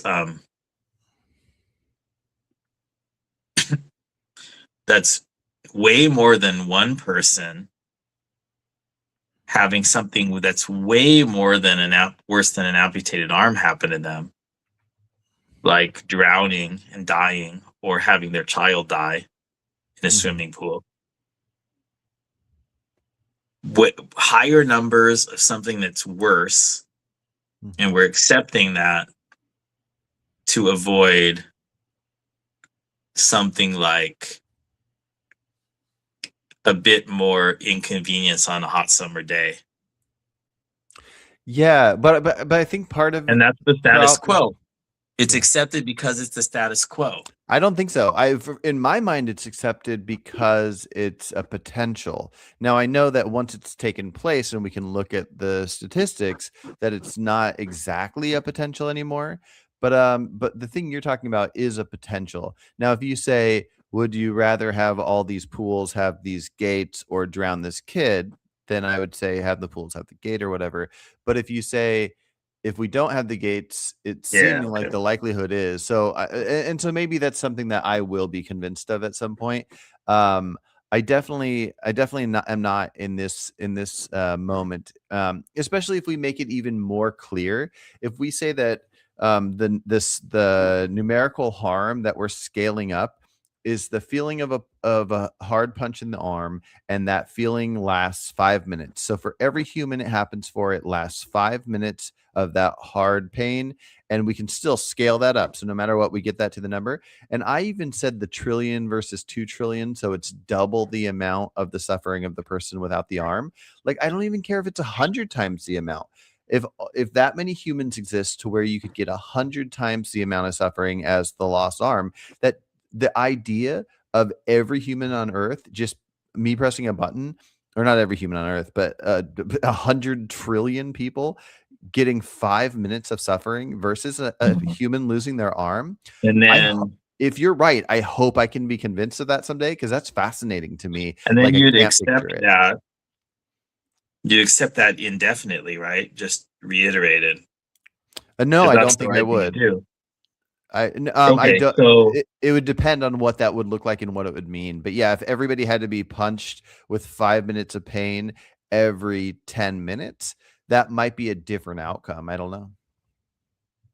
okay. It So depends on the effect on their lives. That's what I'm saying. The effect on one person's life of a missing arm, I don't think you can scale it up to make any number of humans or other animals yeah, getting a 5-minute punch in the arm worth it. that just seems like it's like there's not much to say. Like I don't Mhm. think it's simply a matter of different moral values or preferences. It's a manifestation of innumeracy, you know.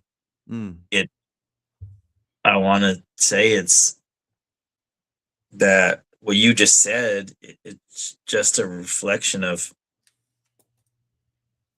just an inability to do justice to or appreciate how large certain numbers are. Hmm. It's like saying, it's like, having the intuition that the number of permutations of a standard deck of cards couldn't be larger than the number of stars in the observable universe. And Mm. then you just say that doesn't feel right. It's just a deck of Mhm. cards. How can it have more permutations than stars in the universe? And well, in fact, it's actually many more. you Mhm. know, it takes something like a 59 card deck maybe to have more permutations than the number of atoms in the observable universe. Mm. But still that would still be a deck you could easily hold in your hand, just like seven more cards. Yeah. But it doesn't feel right, but it is right. I That agree with you that it might be a thing that I can't comprehend, where if I got enough information or thought about it enough or talked about it enough that I would not be shocked in a sense. and That so there, I I would say accept that in there's general, information out there I don't know. Yeah. I would say in general, there are a lot of cases where um, we ought to recognize that our evolved intuitions are not the best tools in our toolkit Mhm. to deal with moral questions. Often they are. It's Yeah. important to like start with them, and it's important to kind of fit them into the picture. But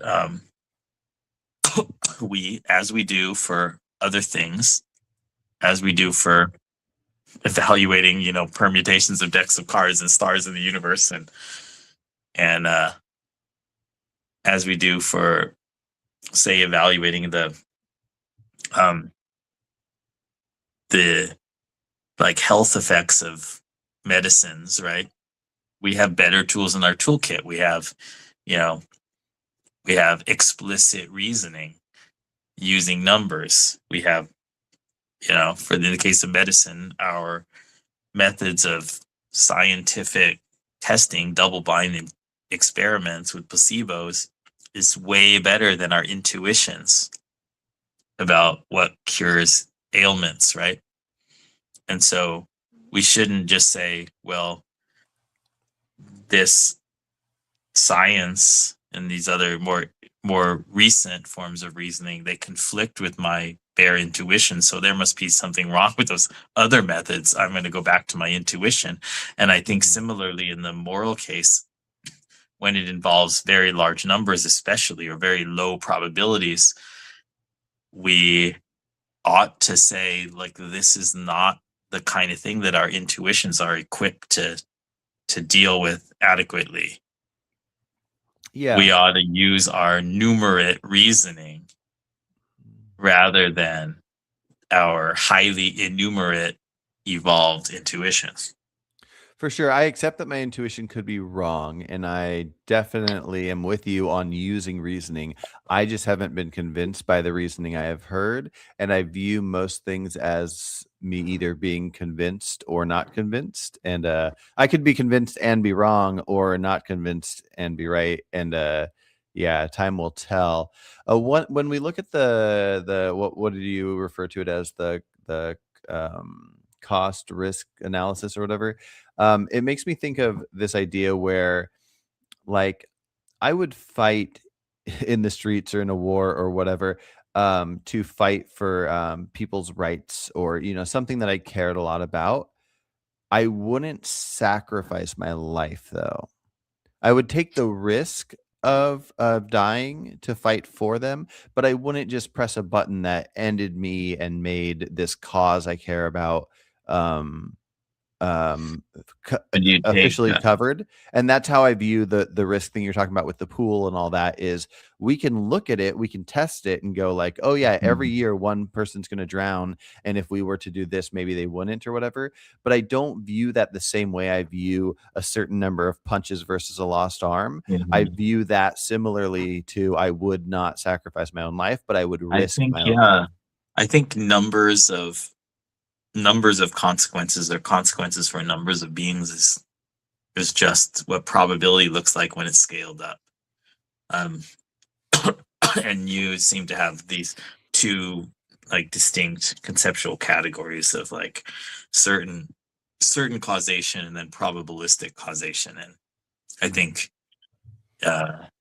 that's a lot broader than ethics, but I think that it's more reasonable to think of,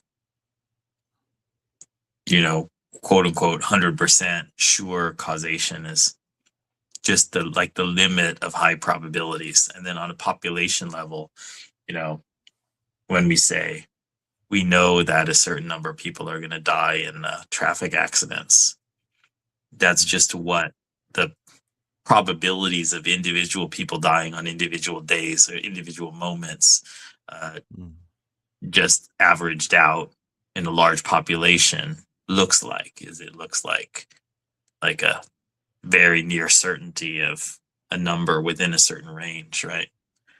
And that's the kind of trade-offs that we make all the time, is the status quo. And when you talk on an individual level about being willing to risk your life for something valuable but not sacrifice your life, I think most of the time when people do quote unquote sacrifice their lives,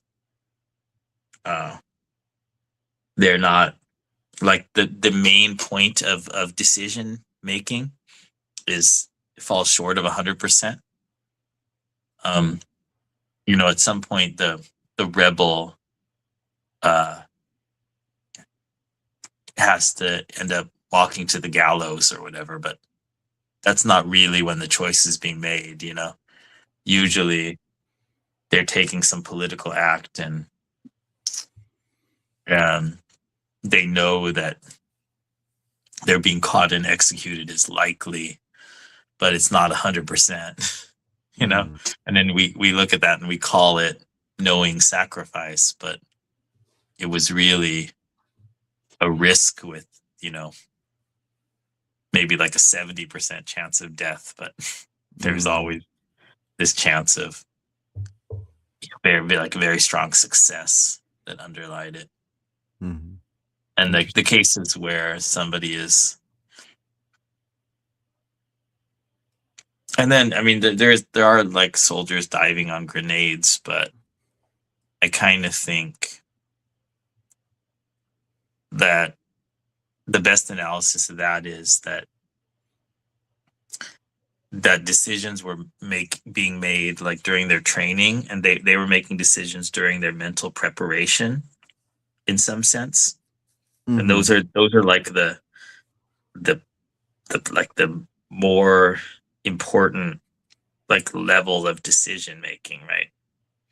When they're training their reaction, and at that point there's a probability that they'll see the grenade first or something. It's not 100%.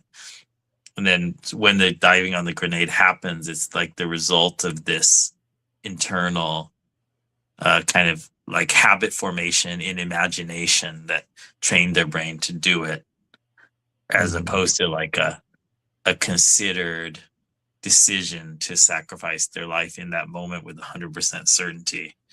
Is more of much more relevant is the conscious and subconscious, but the preparation, which is probabilistic. Because there are a lot of soldiers, not all of them, of course. I don't know what percentage. It's probably a minority that are actually like thoroughly like prepared to jump on a grenade, but then only some small percentage of them ends up having that situation occur and doing it, right? Mm-hmm. Hey, I gotta pause you real quick because I have to pee really bad. So Okay. I'll be right back. Sorry.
All right, I'm back. I imagined that we'd be done soon enough that I could hold it, and I realized that I couldn't. But yeah, I probably got about 5 or so minutes to wrap this up. Yeah, I really enjoyed this talk. Yeah. So when it comes to these issues, I mean that the broader point, I think, that encompasses both of these issues and a lot of others is that I think that the way we ought to approach morality is not by just cataloging a whole bunch of our individual like emotional reactions to cases and then saying this is just how I feel about all of these things and making generalizations over those, but we ought to be using our reason and subjecting it to the reasoning powers of others to construct something that goes actually far beyond our evolved mammalian moral intuitions or like basic like moral emotions. Mm-hmm. And that I mean that's the overall arching principle that I think distinguishes a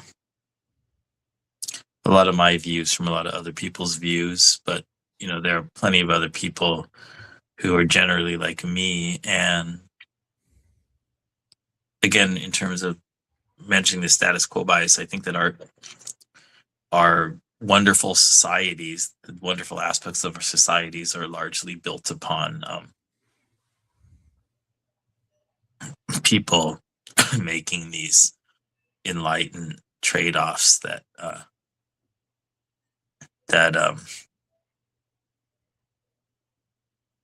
if you presented them as thought experiments with the same kind of structure, like people would intuitively reject them. But we like living in a society that uses them. Once it's the status quo, people look at these things and they say, "Oh yeah, that's," or they don't question it anymore. They see how good it is. And status quo bias is like our main enemy. Mm-hmm. It Yeah, I causes mean, people to I explicitly understand. reject. Mm-hmm. Sorry, I was just gonna say I understand the idea of status quo bias, and I think that does affect us. It probably affects me. I don't see that as affecting me here exactly, but this does make me curious. If you get the exact number of arm punched people that matches the suffering, so not like having it be a little more or whatever, it's just the exact amount of numerical suffering. Is it just a toss up for you? Would it be a flip of the coin, or is it that if you go a certain amount, a certain percentage over? Well, I mean, there has to be, almost by definition, there has to be some point where it's going to be a flip of a coin, right?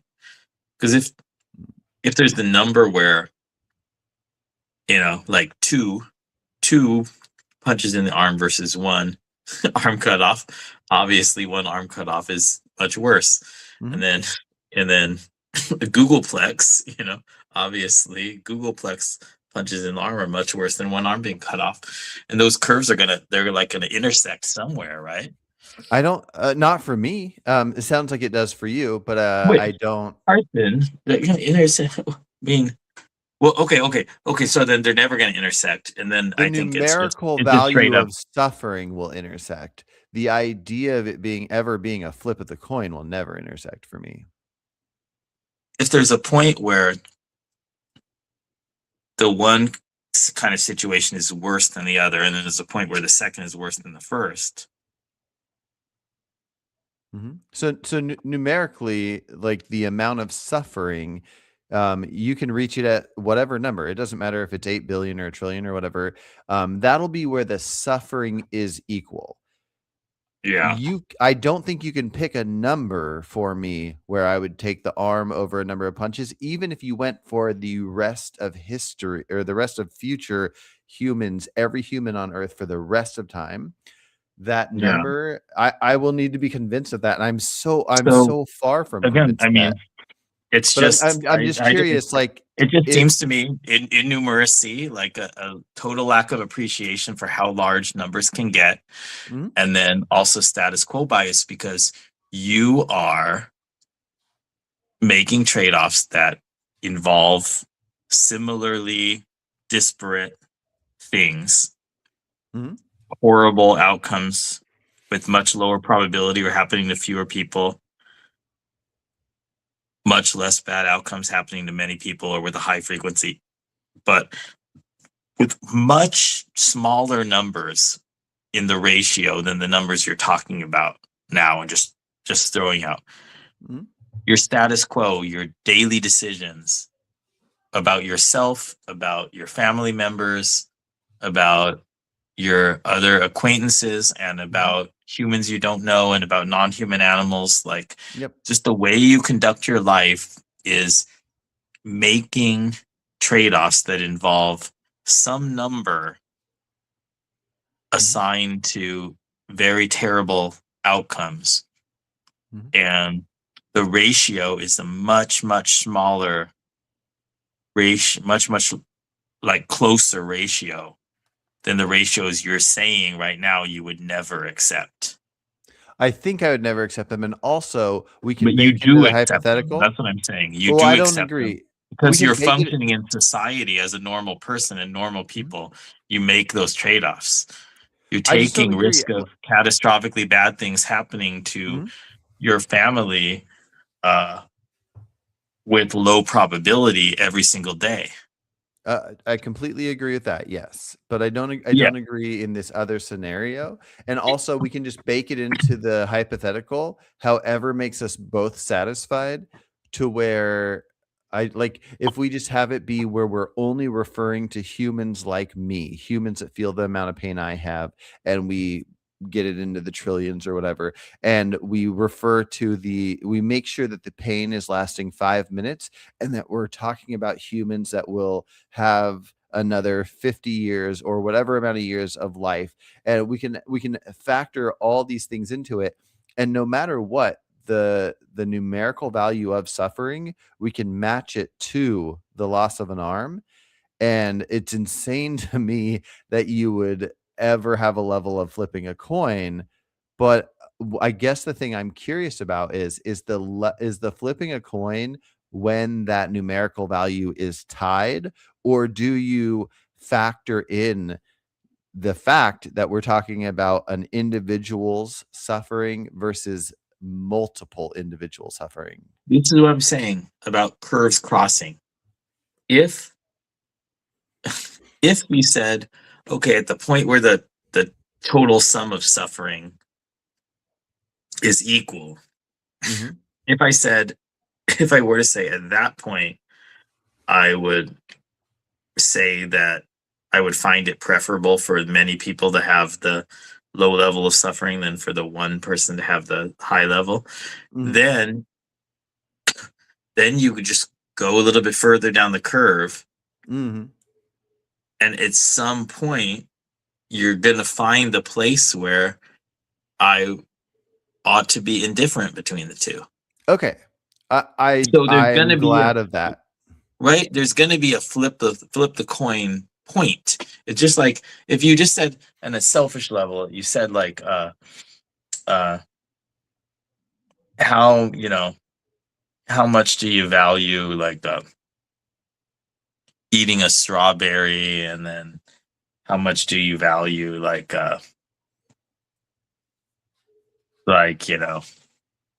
spending a night with like the beautiful woman who you're in love with or whatever. Mhm. And then like I don't know, but if there's a million strawberry experiences that add up to more value than one night, like one extra night, and then obviously like that one night is more valuable than one strawberry experience, then at some point between that million and that or billion and one, there's some point where this one is going to cross this one, right? And I view pleasure so much differently than I view suffering that I can't even comprehend how to look at this. Sorry, I just my brain doesn't do that. Suffering means so much more to me than pleasure as far as like my caring level. Anyway, I just want to let you know because I was trying to follow what you're saying and I just don't think I can compare it. Do you think that there is a thing that could exist that would make me right? Like for example, if you think of something that you'd view as a discomfort at all, so like the speck of dust, there's probably something even less less of an issue that is that would be on the level of a negative, but just the most barely negative you could imagine. And let's imagine it would just be like me just barely tapping you like do but to the point where you could call it something like a discomfort, but it's the most minimal discomfort ever. Do you think in that case where you have literally what, let's just say, an average of what every human on earth would call the most minimal discomfort ever, that you could reach a number of humans that could feel that for 1 second? Like Googleplex, the most wildest number, or infinite for all of the future imagining humans will always exist. If you pressed a button to make that extra amount happen than normally would have versus something like losing an arm, am I right about that? that's just either appreciation or complete failure to appreciate what those numbers are, how large those numbers are. I just don't think so. It's innumeracy. It's just ridiculous. I think like you're utterly failing to irrational recognize innumeracy. how unimportant a tap like that is. And You're I'm not the one that thinks understanding people that- should go to jail for touching on the shoulder. You should be on my side here. I mean, somebody who says that one lost arm is like worse than any number up to like Googleplex Mhm. of dust specks or something like that. They are just not even like they're just like shutting off their mind to any sort of appreciation that Googleplex is just so staggeringly vaster than the number of particles in the entire universe. I'm with you that it's very likely that I can't fathom numbers in the way that I should if I was able to fathom all of them. I'm with you on that. And I'm also with you on that I could recognize at some point that I'm wrong. I just like it is so insignificant, the idea, and even less than the speck of dust, something that we would have to Yeah. recognize as an You know inconvenience. what's really insignificant? You know what's Mhm. way, way, way more insignificant than a dust speck? What? The frequency 1 over a googolplex. That's zero. That's any decision making ever. That's equivalent to 0. And that's how it should be treated. I'm not sure if I quite follow. So the difference between 1 and a googolplex Mhm. is so large Mhm. that compared to a googolplex of anything that's bad at all, 1 lost arm is 0. Yeah, I 0 just lost arm. right. And not appreciating that is not grappling with what that size of number is. Yeah, and I would like to be convinced if I It's ever going could with be your what it convinced. is Yeah. is it's going with your intuition Okay. that's implicitly treating googolplex as if it's something that if you saw a lot of it would be big, like 1,000. It's treating a googolplex as if it's like 1,000. It's Yeah. not like 1,000. Well, okay, so I'm gonna let you know, and this might sound crazy. This doesn't sound crazy to me, but it might sound crazy to you. If there was a button that you could press to make somebody lose their arm, or a button that you could press to make somebody have the googolplex tapping or whatever thing, and then like in your case, so you're saying you'd press the button to lose the arm, and I'd press the button to do the googolplex.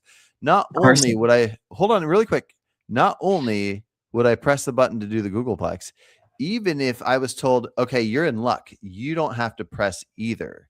And then I was like eating a sandwich and I saw somebody going to press the googolplex one, and I could stop them or I could just eat my sandwich.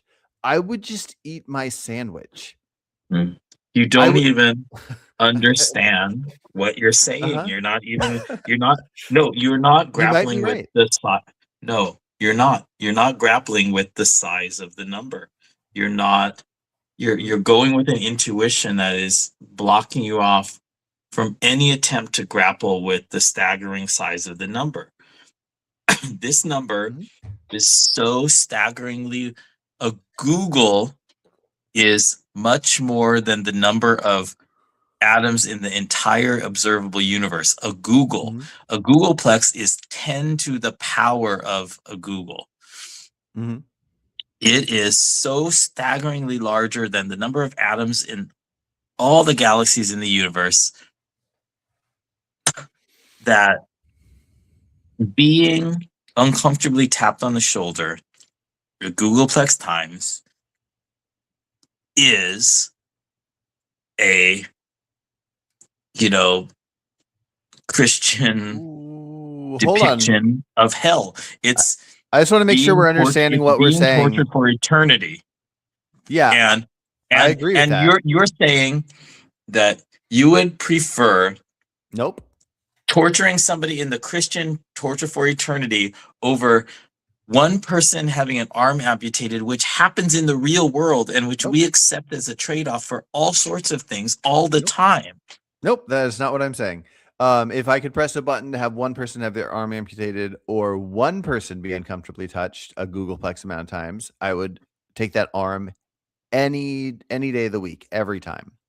The idea of having every individual that I could possibly even imagine, I don't even care. Even if it wasn't compared to the two, if I could press a button and have all 8 billion people on Earth right now, even if the numbers doesn't add up to anything or we're not even comparing to anything, just to press it for fun, I don't even view that as like Yeah. I'm doing a villainous thing.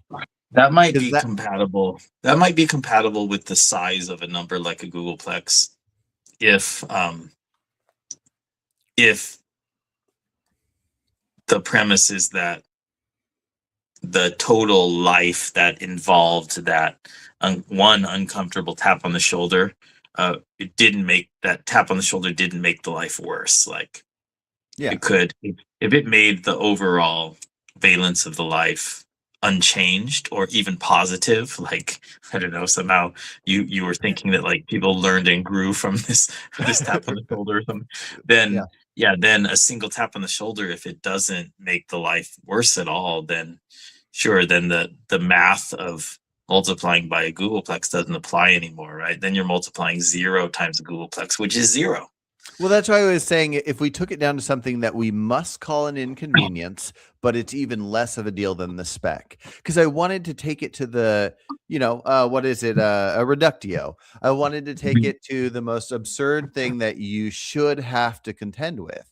And if you don't contend with that one, then we take it up a tiniest notch. And at some point you have to contend. Now, I would think that even the speck of dust doesn't matter, but you would think the speck of dust matters. But I'm curious if there's something in between this tap, which I don't even know if I call that an inconvenience, maybe a little bit. Well, yeah, if it's not an inconvenience, if it Yeah. has 0 valence, or if So it has somehow positive valence, then yes, the argument doesn't hold up anymore, right? right. So, but something between that and a speck of dust, there's going to be something you're going to land on. And I would say if a speck of dust is like, I'm sure you get specks of dust in your eye here and there all the time, and you got to blink it out, and it hurts. It's a pain in the butt. There's got to be other things that are a pain in the butt, but less. But even taking that, the idea of obviously I wouldn't do it over and over and over, but one time only ever, making every human who has ever existed get an extra 5 minutes of a feeling of a speck of dust in their eye versus somebody losing an arm. Like, get an extra speck of dust in your eye. Like, I don't care if I get an extra speck of dust in my eye. If I know that feeling for me and every other individual getting that exact same feeling would be like removed by the sacrifice of somebody's arm, I would think anybody that would think to do that has got to be a complete asshole, or they just don't understand what they're saying. Now, again, I might be stupid with numbers and wrong about this, but no, I mean, you're not even. It's more like you're not even trying in good faith.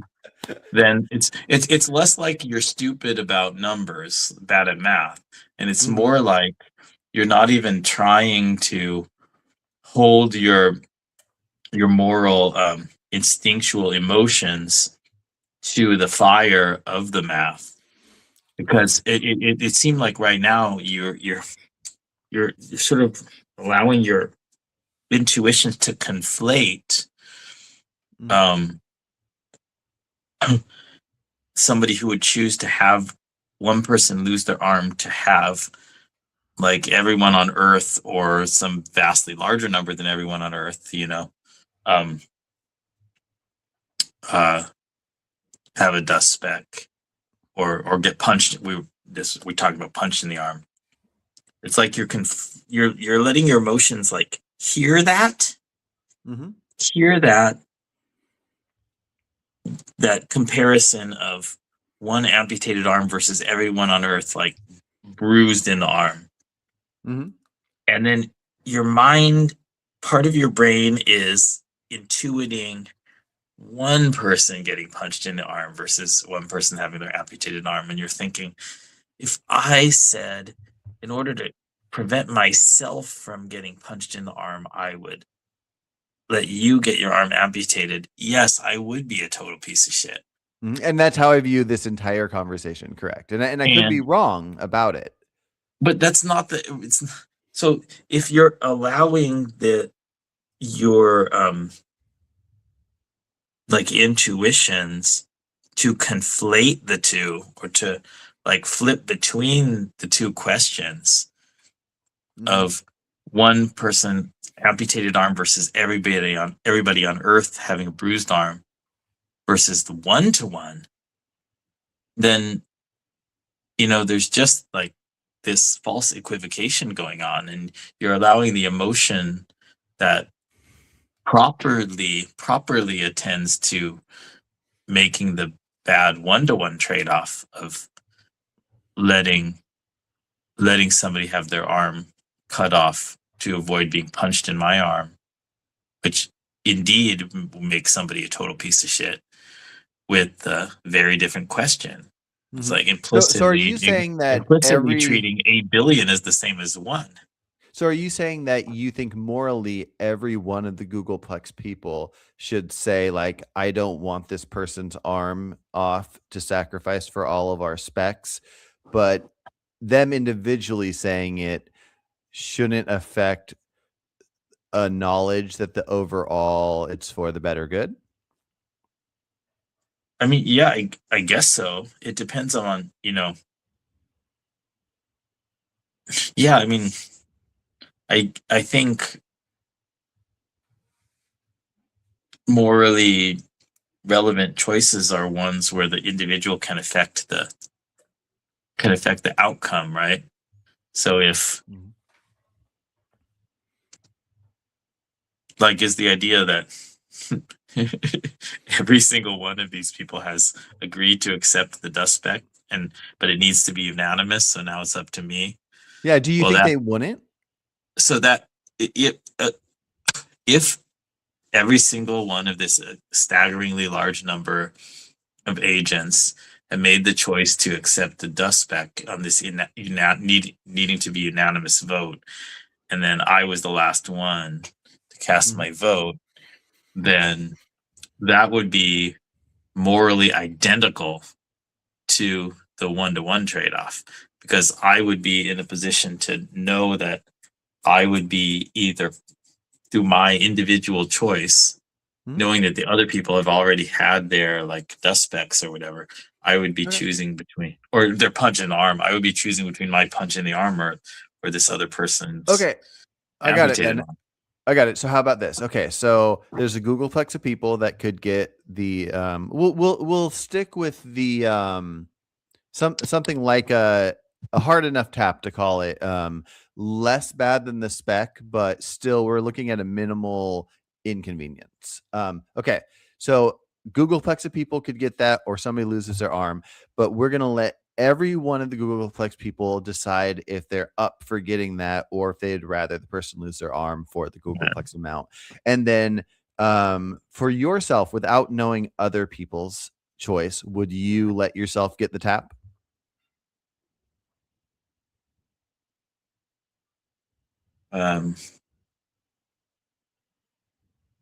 Well, this one should be simple. Just for yourself. Like would you just say like no, it's not. So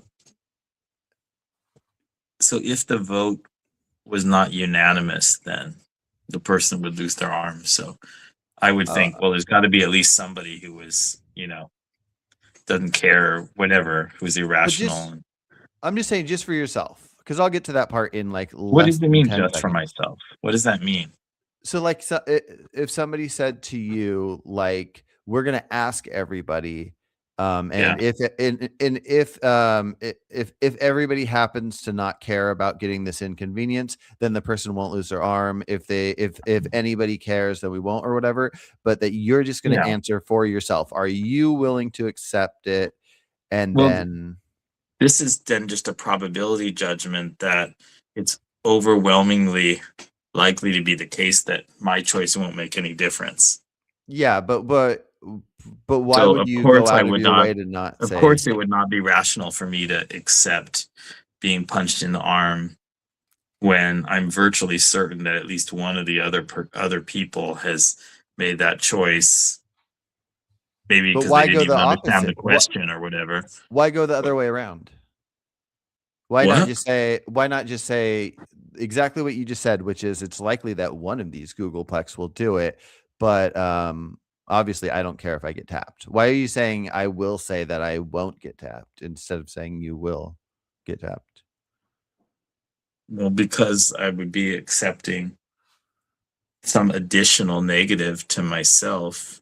Oh no, there's no additional negative. It's just you're just saying if you're fine with getting that slight tap, or whatever the thing is. It could even be like this. Like watch me, ready? Like That actually kind of felt uncomfortable. So it's more of that. It's more of a one of those. You're just saying for yourself. Don't worry, you're not going to like lose a thing here. I'm just curious, like, because now that's a whole different conversation about if you won't accept that. I'm not sure what to think of you right now. Well, you're not sure because you're not allowing your mind to even try to grapple with what a Googleplex is. Yeah, no. I'm just saying And you I'm are going to keep one of the saying Google. that. I'm just saying you're one of the Googleplex. So I'm one of the Googleplex. You're one of the Googleplex, and it's a random stranger here that their arm might get cut off or Yeah, whatever. and if they ask Might me, Might is doing a lot of work there. Might is doing a lot of work there because one over a Googleplex in this conversation ought as well to be zero. I'm with It's you on zero. that, but just for the sake of That conversation, guy is not going to have his arm cut off. It's zero. Right? Wait. No. Well, hold on. I'm just saying that if all the Googleplex people decide that they're okay with the thud on their head, if considering that if everybody agrees that the person won't get their arm cut off, like if somebody asked me, like, would you accept that versus that if everybody agrees they won't get their arm cut off, I go like, sure, yeah. I just did it to myself just talking to you right now. So clearly it's not the end of the world, but it's an inconvenience. I wouldn't want to feel it all the time. And then you're just being asked for you personally. And then I can get to the whole point that I'm getting at. A Googleplex. I'm not talking about a Googleplex. I'm asking about you. You are. No, I'm just asking you, Jeremy, if everybody's going to be asked, including you, and right now you're being asked, and You then can't I'll just ask. elide over over the size of a Googleplex. I'm not. Because what you're trying to do, if it's just me versus doing this versus letting a person have their arm cut off, then in the 1-to-1 trade-off, I'd be a total piece of shit for not accepting the click. Correct. And it's not a 1-to-1. It's a Googleplex, and each of the And Googleplex when we people consider are going to be asked. Googleplex, a Googleplex of this is essentially infinite. Yeah, I get it. If you ask a Googleplex of how many of them want to murder their mothers and cut their faces off and wear masks of them, you're going to get about, I don't know, a few million maybe. It's going to be like very rare. I don't know how much a million is compared to a Googleplex, but yes, you're right. There will be some people that'll go, no, let the arm go off. I'll take the flick. Imagine doing this to every single atom in your body, every single millisecond for all of the milliseconds in time since the Big Bang, and it does not even scratch the surface of what a Googleplex is. I agree with you, and that's fine, and that's not what I'm talking about. I'm asking you if everybody in a group of a Googleplex was going to have to get that thing versus one person getting their arm cut off. That's what you are talking about when you put the word Googleplex into your thought experiment. But I'm not. If you don't want it to be in there, then use a number. Use a number that you care about, like 100, and then I'll tell you that I care about people should flick their head instead of having somebody's arm cut off. I care about the Googleplex. I'm sticking with the Googleplex. What I'm saying is, what I'm not talking about is the idea that it's a Googleplex happening, a Googleplex amount of times happening to one individual. I'm saying it's a Googleplex amount of people. They're all here in the biggest pile ever that we can't imagine. And I'm going to have a podcast with all the Googleplex people, and I'm going to ask each of them if they're going to do it. All I'm asking you is for you personally. I don't get why you would even factor in the Googleplex. I'm just saying, you're using it. No. I'm saying I'm gonna ask. Just listen. This is very easy. This is simple. I can't even. I feel it is simple, but you're giving the wrong action. I feel like you're worried there's a gotcha, so you're jumping around it. I don't get it. No, if there is a Googleplex, I'm not worried about a gotcha. I just hear what you're doing. No. Then just answer it honestly. If there's a Googleplex amount of people, hold on real quick. If there's a Googleplex amount of people, and I'm going to ask every single one if they're cool with the thud on the head, it doesn't matter if some of them will go, nope, I don't care. I'm not going to do it. I'm asking you if you're going to do it. I'm doing this for a very specific reason.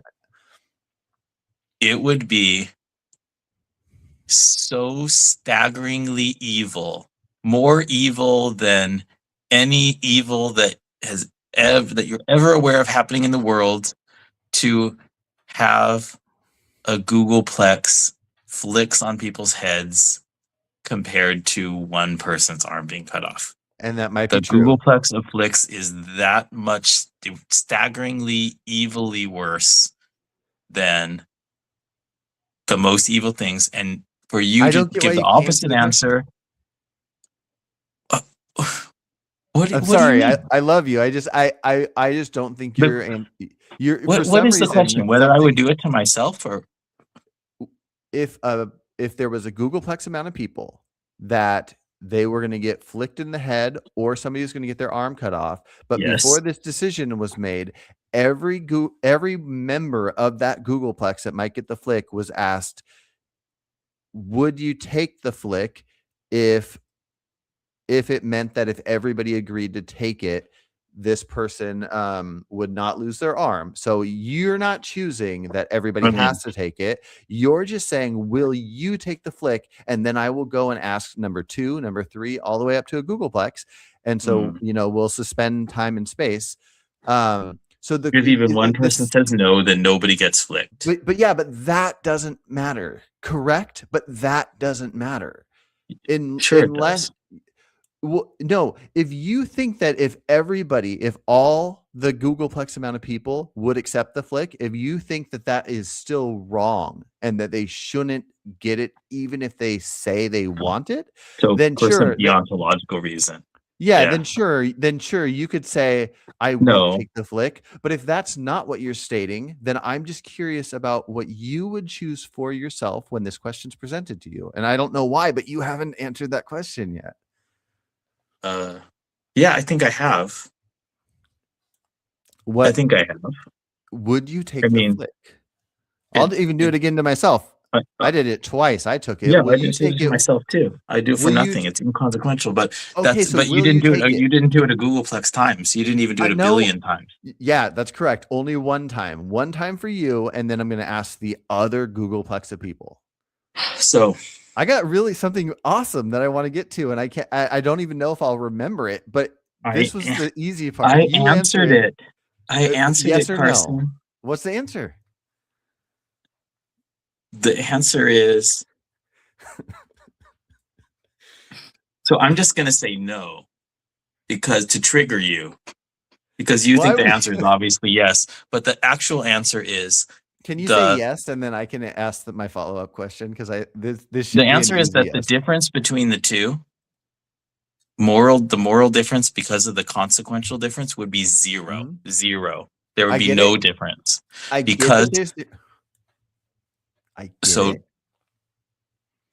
So it doesn't matter. It doesn't matter. So I'm just going to say I get that you're saying it doesn't matter, but would you take a flick if that meant that if everybody else would take the flick, somebody would not lose their arm? No. That's outrageous. The actual answer is that the difference between them is zero. It doesn't fucking matter one way or the other, because it will not be the case that Googleplex people will all do the same thing. It will not happen. Do you think it's accurate with the amount of, like, if you have an endless amount of time, that every possible random thing that could happen will happen? I mean, you're just not confronting how large numbers are. Do you think it's that if with the right amount of time, that there will be a time that there could be a Googleplex amount of people that would choose to take the flick? No. Oh, no. It's staggeringly larger than all the particles in the universe and all the minimally measurable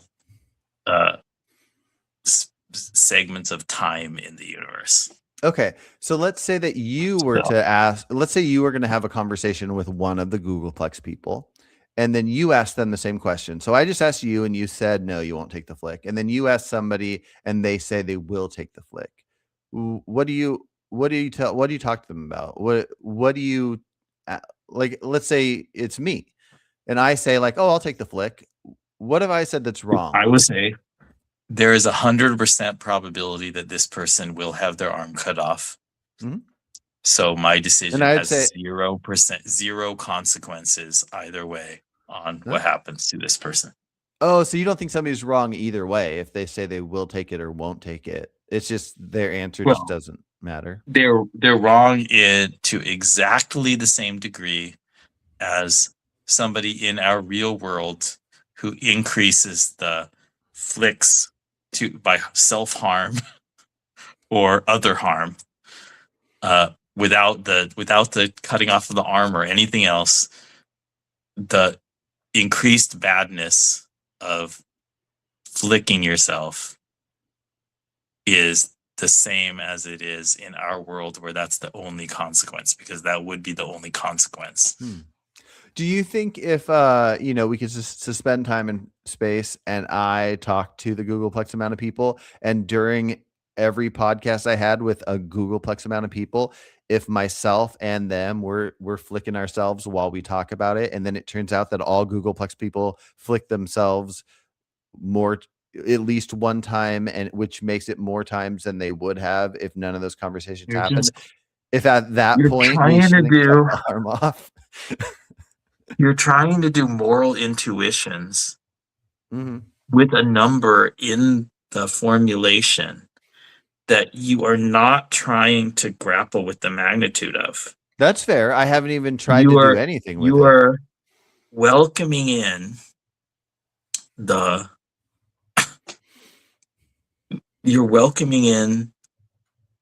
conflation of this staggeringly large number Mhm.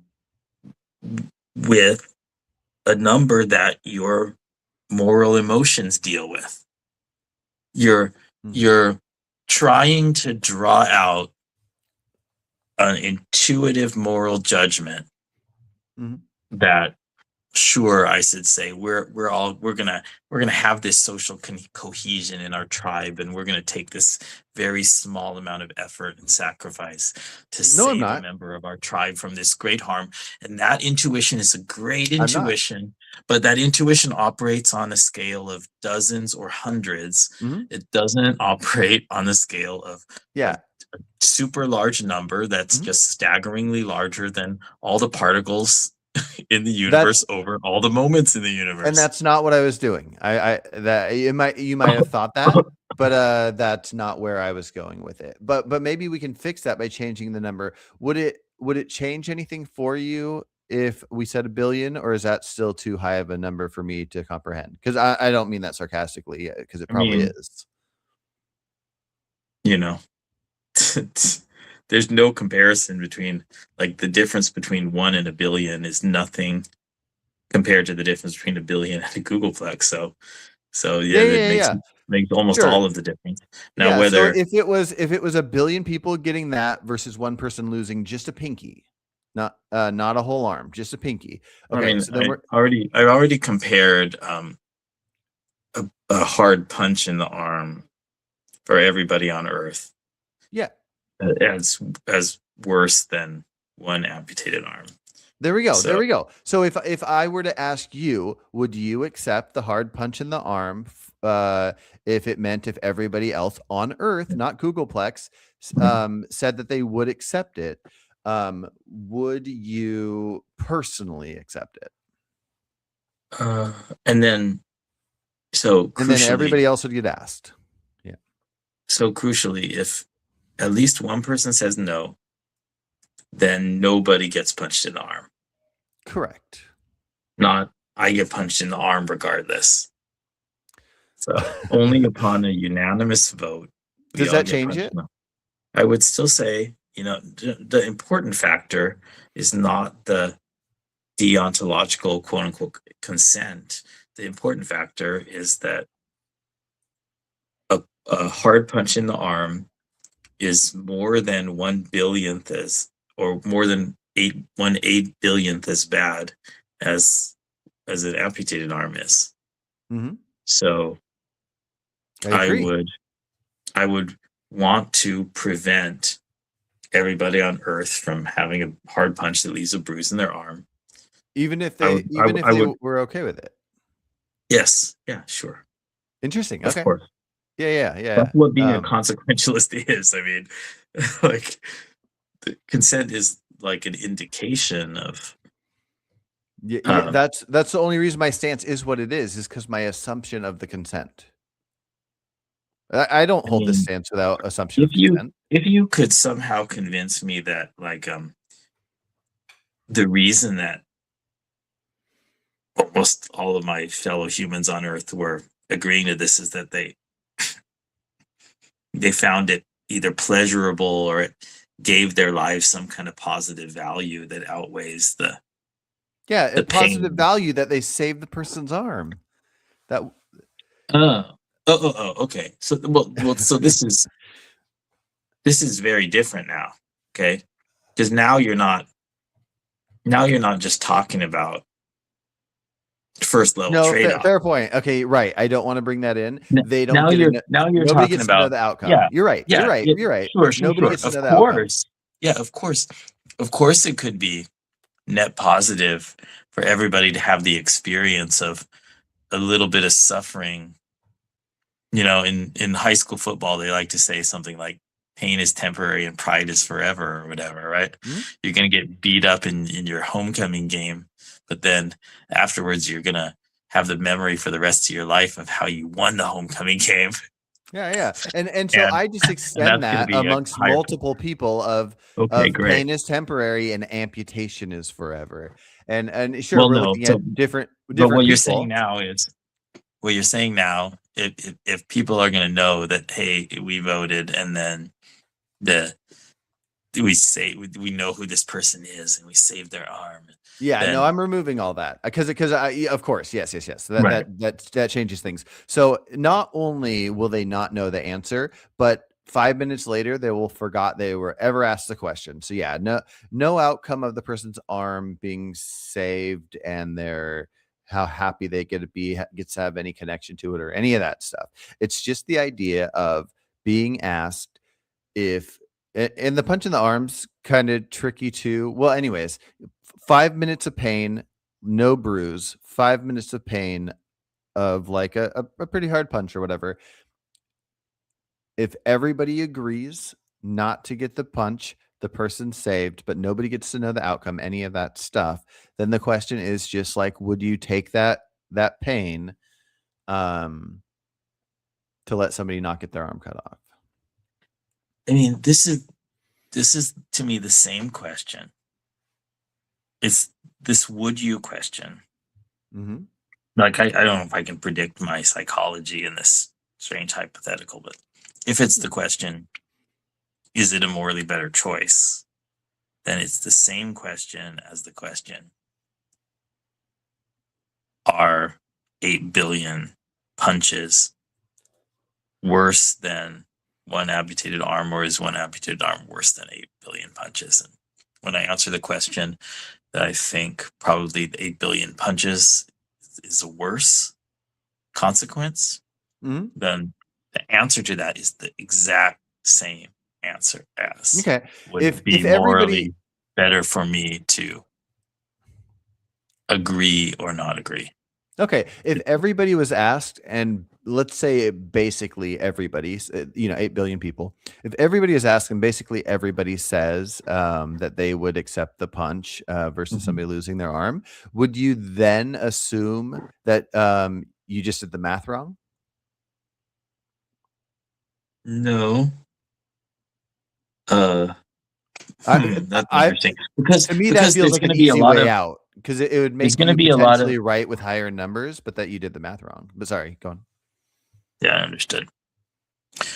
There are going to be a lot of mathematically literate consequentialists among all the people on Earth, and they would have had to unanimously agree, along with all the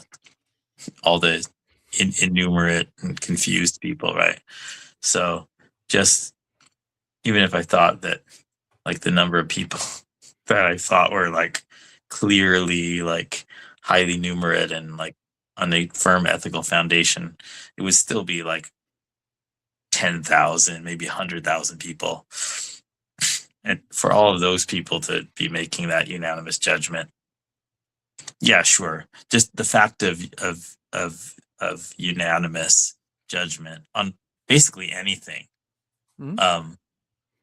is pretty overwhelming evidence that I must be seriously confused about some Well, aspect of the what situation, But right? here's the thing: if it's 1 to 1 or 1 billion to 1, the individual answer wouldn't be different. It'd be different if you were talking about how you don't want this overall suffering to happen, but to the individual, it wouldn't be different. So if somebody told me it's up to you, one person, either you take this punch and they don't lose an arm, or you don't take the punch and they do lose the arm, then I answer that however I answer that. If 8 billion people had the same situation where you all get punched and whatever, it doesn't matter. The only thing that matters about them all getting punched would be a thought process that any of us humans could have, that all that suffering added together is bad. But to each individual getting the suffering, and they're just figuring out if they will personally take the suffering, it's the same as the 1 to 1.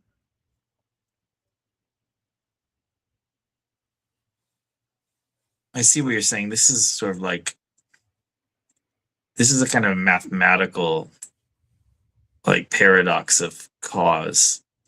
This is going to take a lot more time to explain, but I would say it can't simultaneously be the case that each of the 8 billion people is making the 1 to 1 choice. It could be the case for any given one of them that Mhm. the others have their decision fixed, so to speak, and that one remaining person is making a 1 to 1 trade-off. Mhm. But it can't simultaneously be the case that all of them are making the 1 to 1 trade-off. Those numbers True. don't add up, right? Yeah, yeah, yeah. Well, here, imagine this. Imagine all 8 billion, they get to feel the punch. So in case they're wrong about their calculation of what the pain will feel like. So we make all 8 billion feel the pain. And then I tell them, because I'm the all-knowing God and whatnot. I tell 8 billion people that pain that I just made you all feel, I'm doing this one time only. This will never happen again. I'm going to, if each of you agree to get that same pain again, so it's going to actually be double the pain, but the one already happened and they can't go back on it, but now they know what it feels like.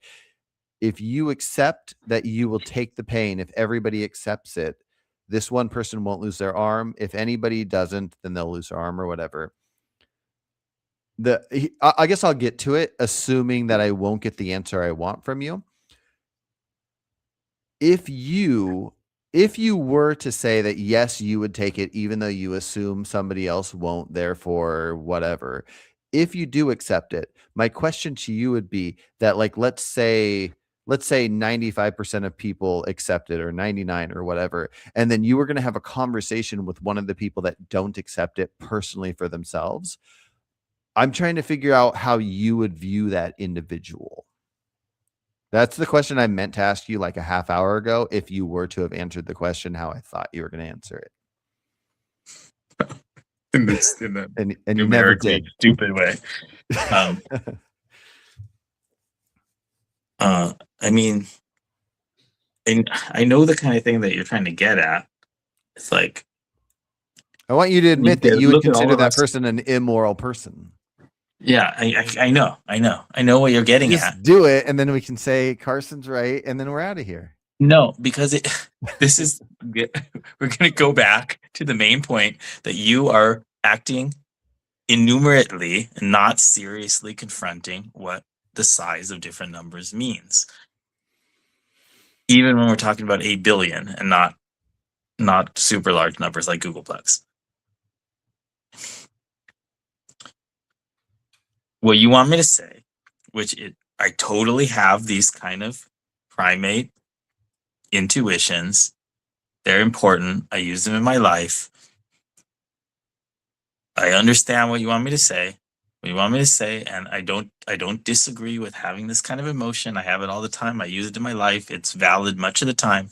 You want me to say something like, hey, look at all of us making this really small sacrifice to work together to achieve this lofty goal of saving this person's arm, and here you are, and you won't even do this little thing, you know?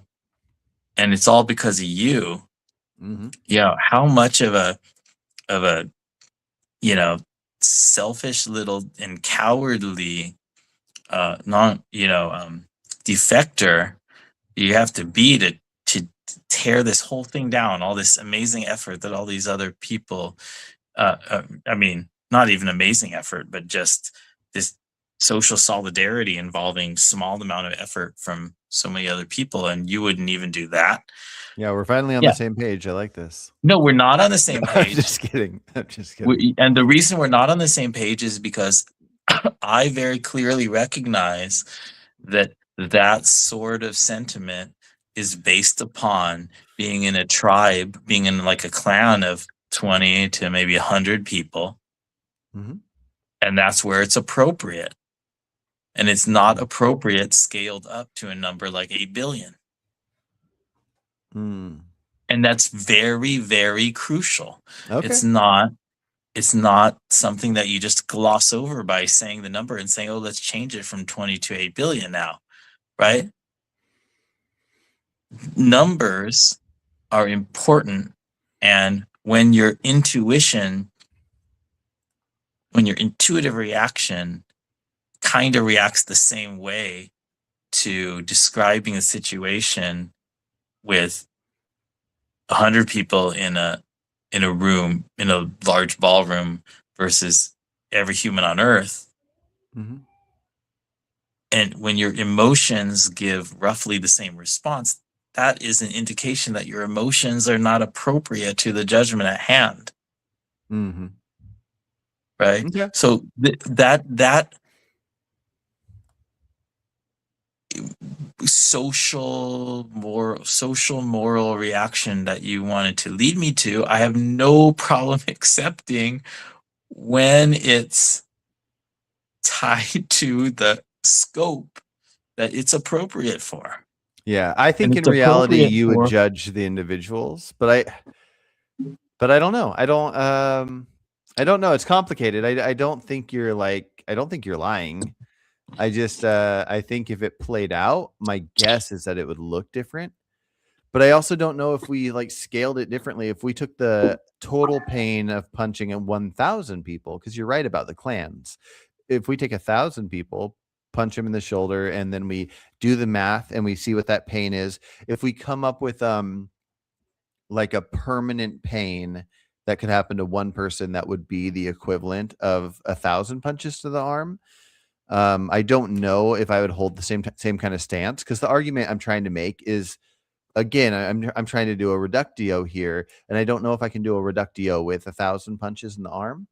But if 1,000 punches in the arm was equivalent to losing a pinky or losing the top from knuckle up at the pinky or whatever, then I guess I would just have that question there where I go, okay, 1,000 is like a reasonable tribe. There were tribes of Native Americans that were 1,000 is plenty for a tribe. It's not too large. It's not too small. And if you asked each individual about a punch in the arm versus one individual that they'll never even meet, just somebody on the other side of the planet, like, would you each take a quick punch in the arm? You're going to feel it for 5 minutes. You might get slight bruising and you're going to forget it ever happened tomorrow. Or somebody's going to lose this little piece of their finger. It's not going to be the end of the world. They can still grip things. They can still do all the normal hand things. You better believe that if one of those 1,000 say they won't take the punch in the arm, I'm going to have a stern talking to them, even if the numbers of suffering are equal, or even if the number of punch in the arm suffering is double. Do you see a difference here? Well, I mean, 1,000 is very different from 8 billion, but I still think that what you're doing is you're throwing around the numbers casually, and they're just vocalizations. They're just like some kind of abstraction to you. Yeah, a collection of individuals. I think a lot of people, when they look at these things, they ignore that each individual feels the amount of suffering they feel. caring about the numbers, caring about the size of numbers is the way that you care about each individual. Ignoring the size of numbers, glossing over the differences between sizes of numbers is precisely the opposite of caring about each individual. It's ignoring how many individuals there are. It's ignoring the value of each individual by ignoring the number. Mm.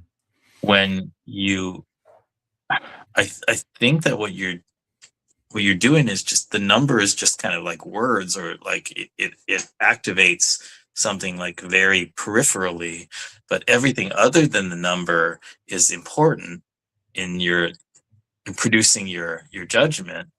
And so, okay, well, we can just casually change the number. How about if it's this number? How about it's this number? That's not appropriately, you're not appropriately grappling with what it means to have drownings in pools if you're just throwing out, well, it could be 20, it could be 2,000, it could be 2 billion, right? You need to fully engage with the numbers that are involved in any moral issue Mhm. in order to be doing justice to the consequences for the beings involved. Yeah, do you think the 1,000 works here? So you have 1,000 that get punched in the arm, 5 minutes of pain, compared to one person, just the top knuckle, pinky gone. Do you think those are do you think it's possible that those are reasonably comparable?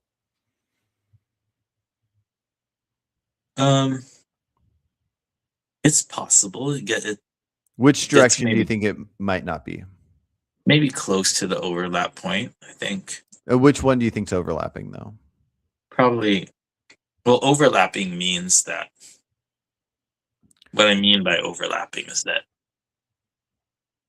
that they might, like, the reasonable ranges of judgment might overlap, so that Oh, okay. I thought you were there might saying be that some like difference. one side might be a little higher than the other, overlapping in that sense. But I see. And then we can even take it further than that. But let's say that that's reasonable. And if you don't find that reasonable, I would say it's reasonable to call 5,000 people a tribe. So then if we take 5,000 punches versus one person's knuckle to whatever.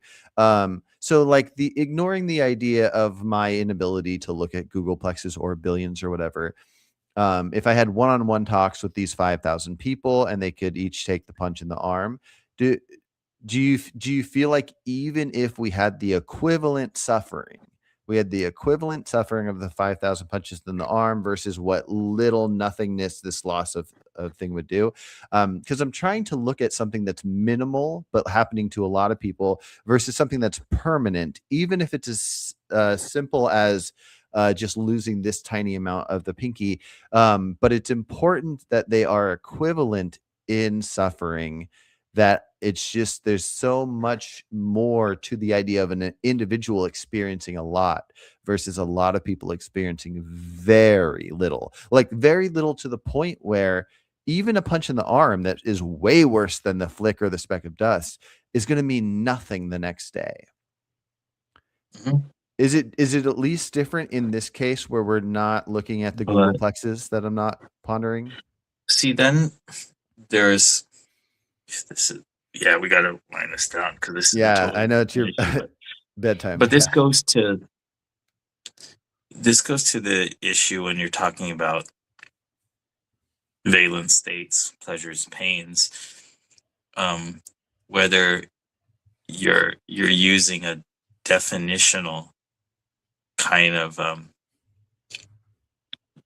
of sense of the term, where what it means for the total suffering to be equal just Mhm. is that it's the coin flip choice between the two, right? And if that's definitionally what you mean by the equality of suffering, just terminologically, then just no question there, right? And then, but then there could also be some kind of independent, maybe like brain state related definition of suffering being equal, and then you can make a contentful claim upon that of which situation is preferable to the other. Um, Mm. but that's a lot harder to do. And what the real issue that I have is when people are equivocating between the two, right? So in the process of defining the suffering being equal, they're kind of they're relying upon the definitional kind of equivalence. And if you consistently stuck with that definitional equivalence, then you just have your answer. Like what it Mm. means for the suffering to be equal just is that it's a coin flip between the two. Yeah. Whatever that number is, that's what the coin flip is.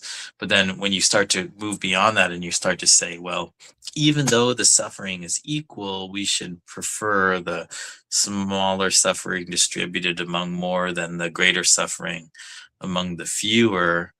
That starts to look like you're using you have to be using something different, a different concept of suffering other than the definitional equivalence one. But you set the problem up seeming to be using the definitional I might be doing that on sense of accident because I might be doing that on accident because what I'm looking at is like what we could imagine as total suffering in two separate cases, and that's just the total number of suffering. But those could be equal, and I could view one as a billion times better a thing to do than another thing, even though those are equal. So yeah, this might be a strange definition thing. All right. This is pretty close. Pretty close to 90 minutes, right? Yeah. Right. Yeah. Within the scale of Googleplex. Right. 90 minutes and 195 minutes are pretty close. Yeah. But yeah, let's in the future let's have another conversation on this definition thing, because that might fix this up so simply, and then we'd both agree on almost everything we're talking about. Like seriously, it might. Yeah. But Maybe anyways, some people will watch this. We can at least mine this for some good timestamps and some people to watch those useful clips. I don't know. Yeah, it's been great talking to you though.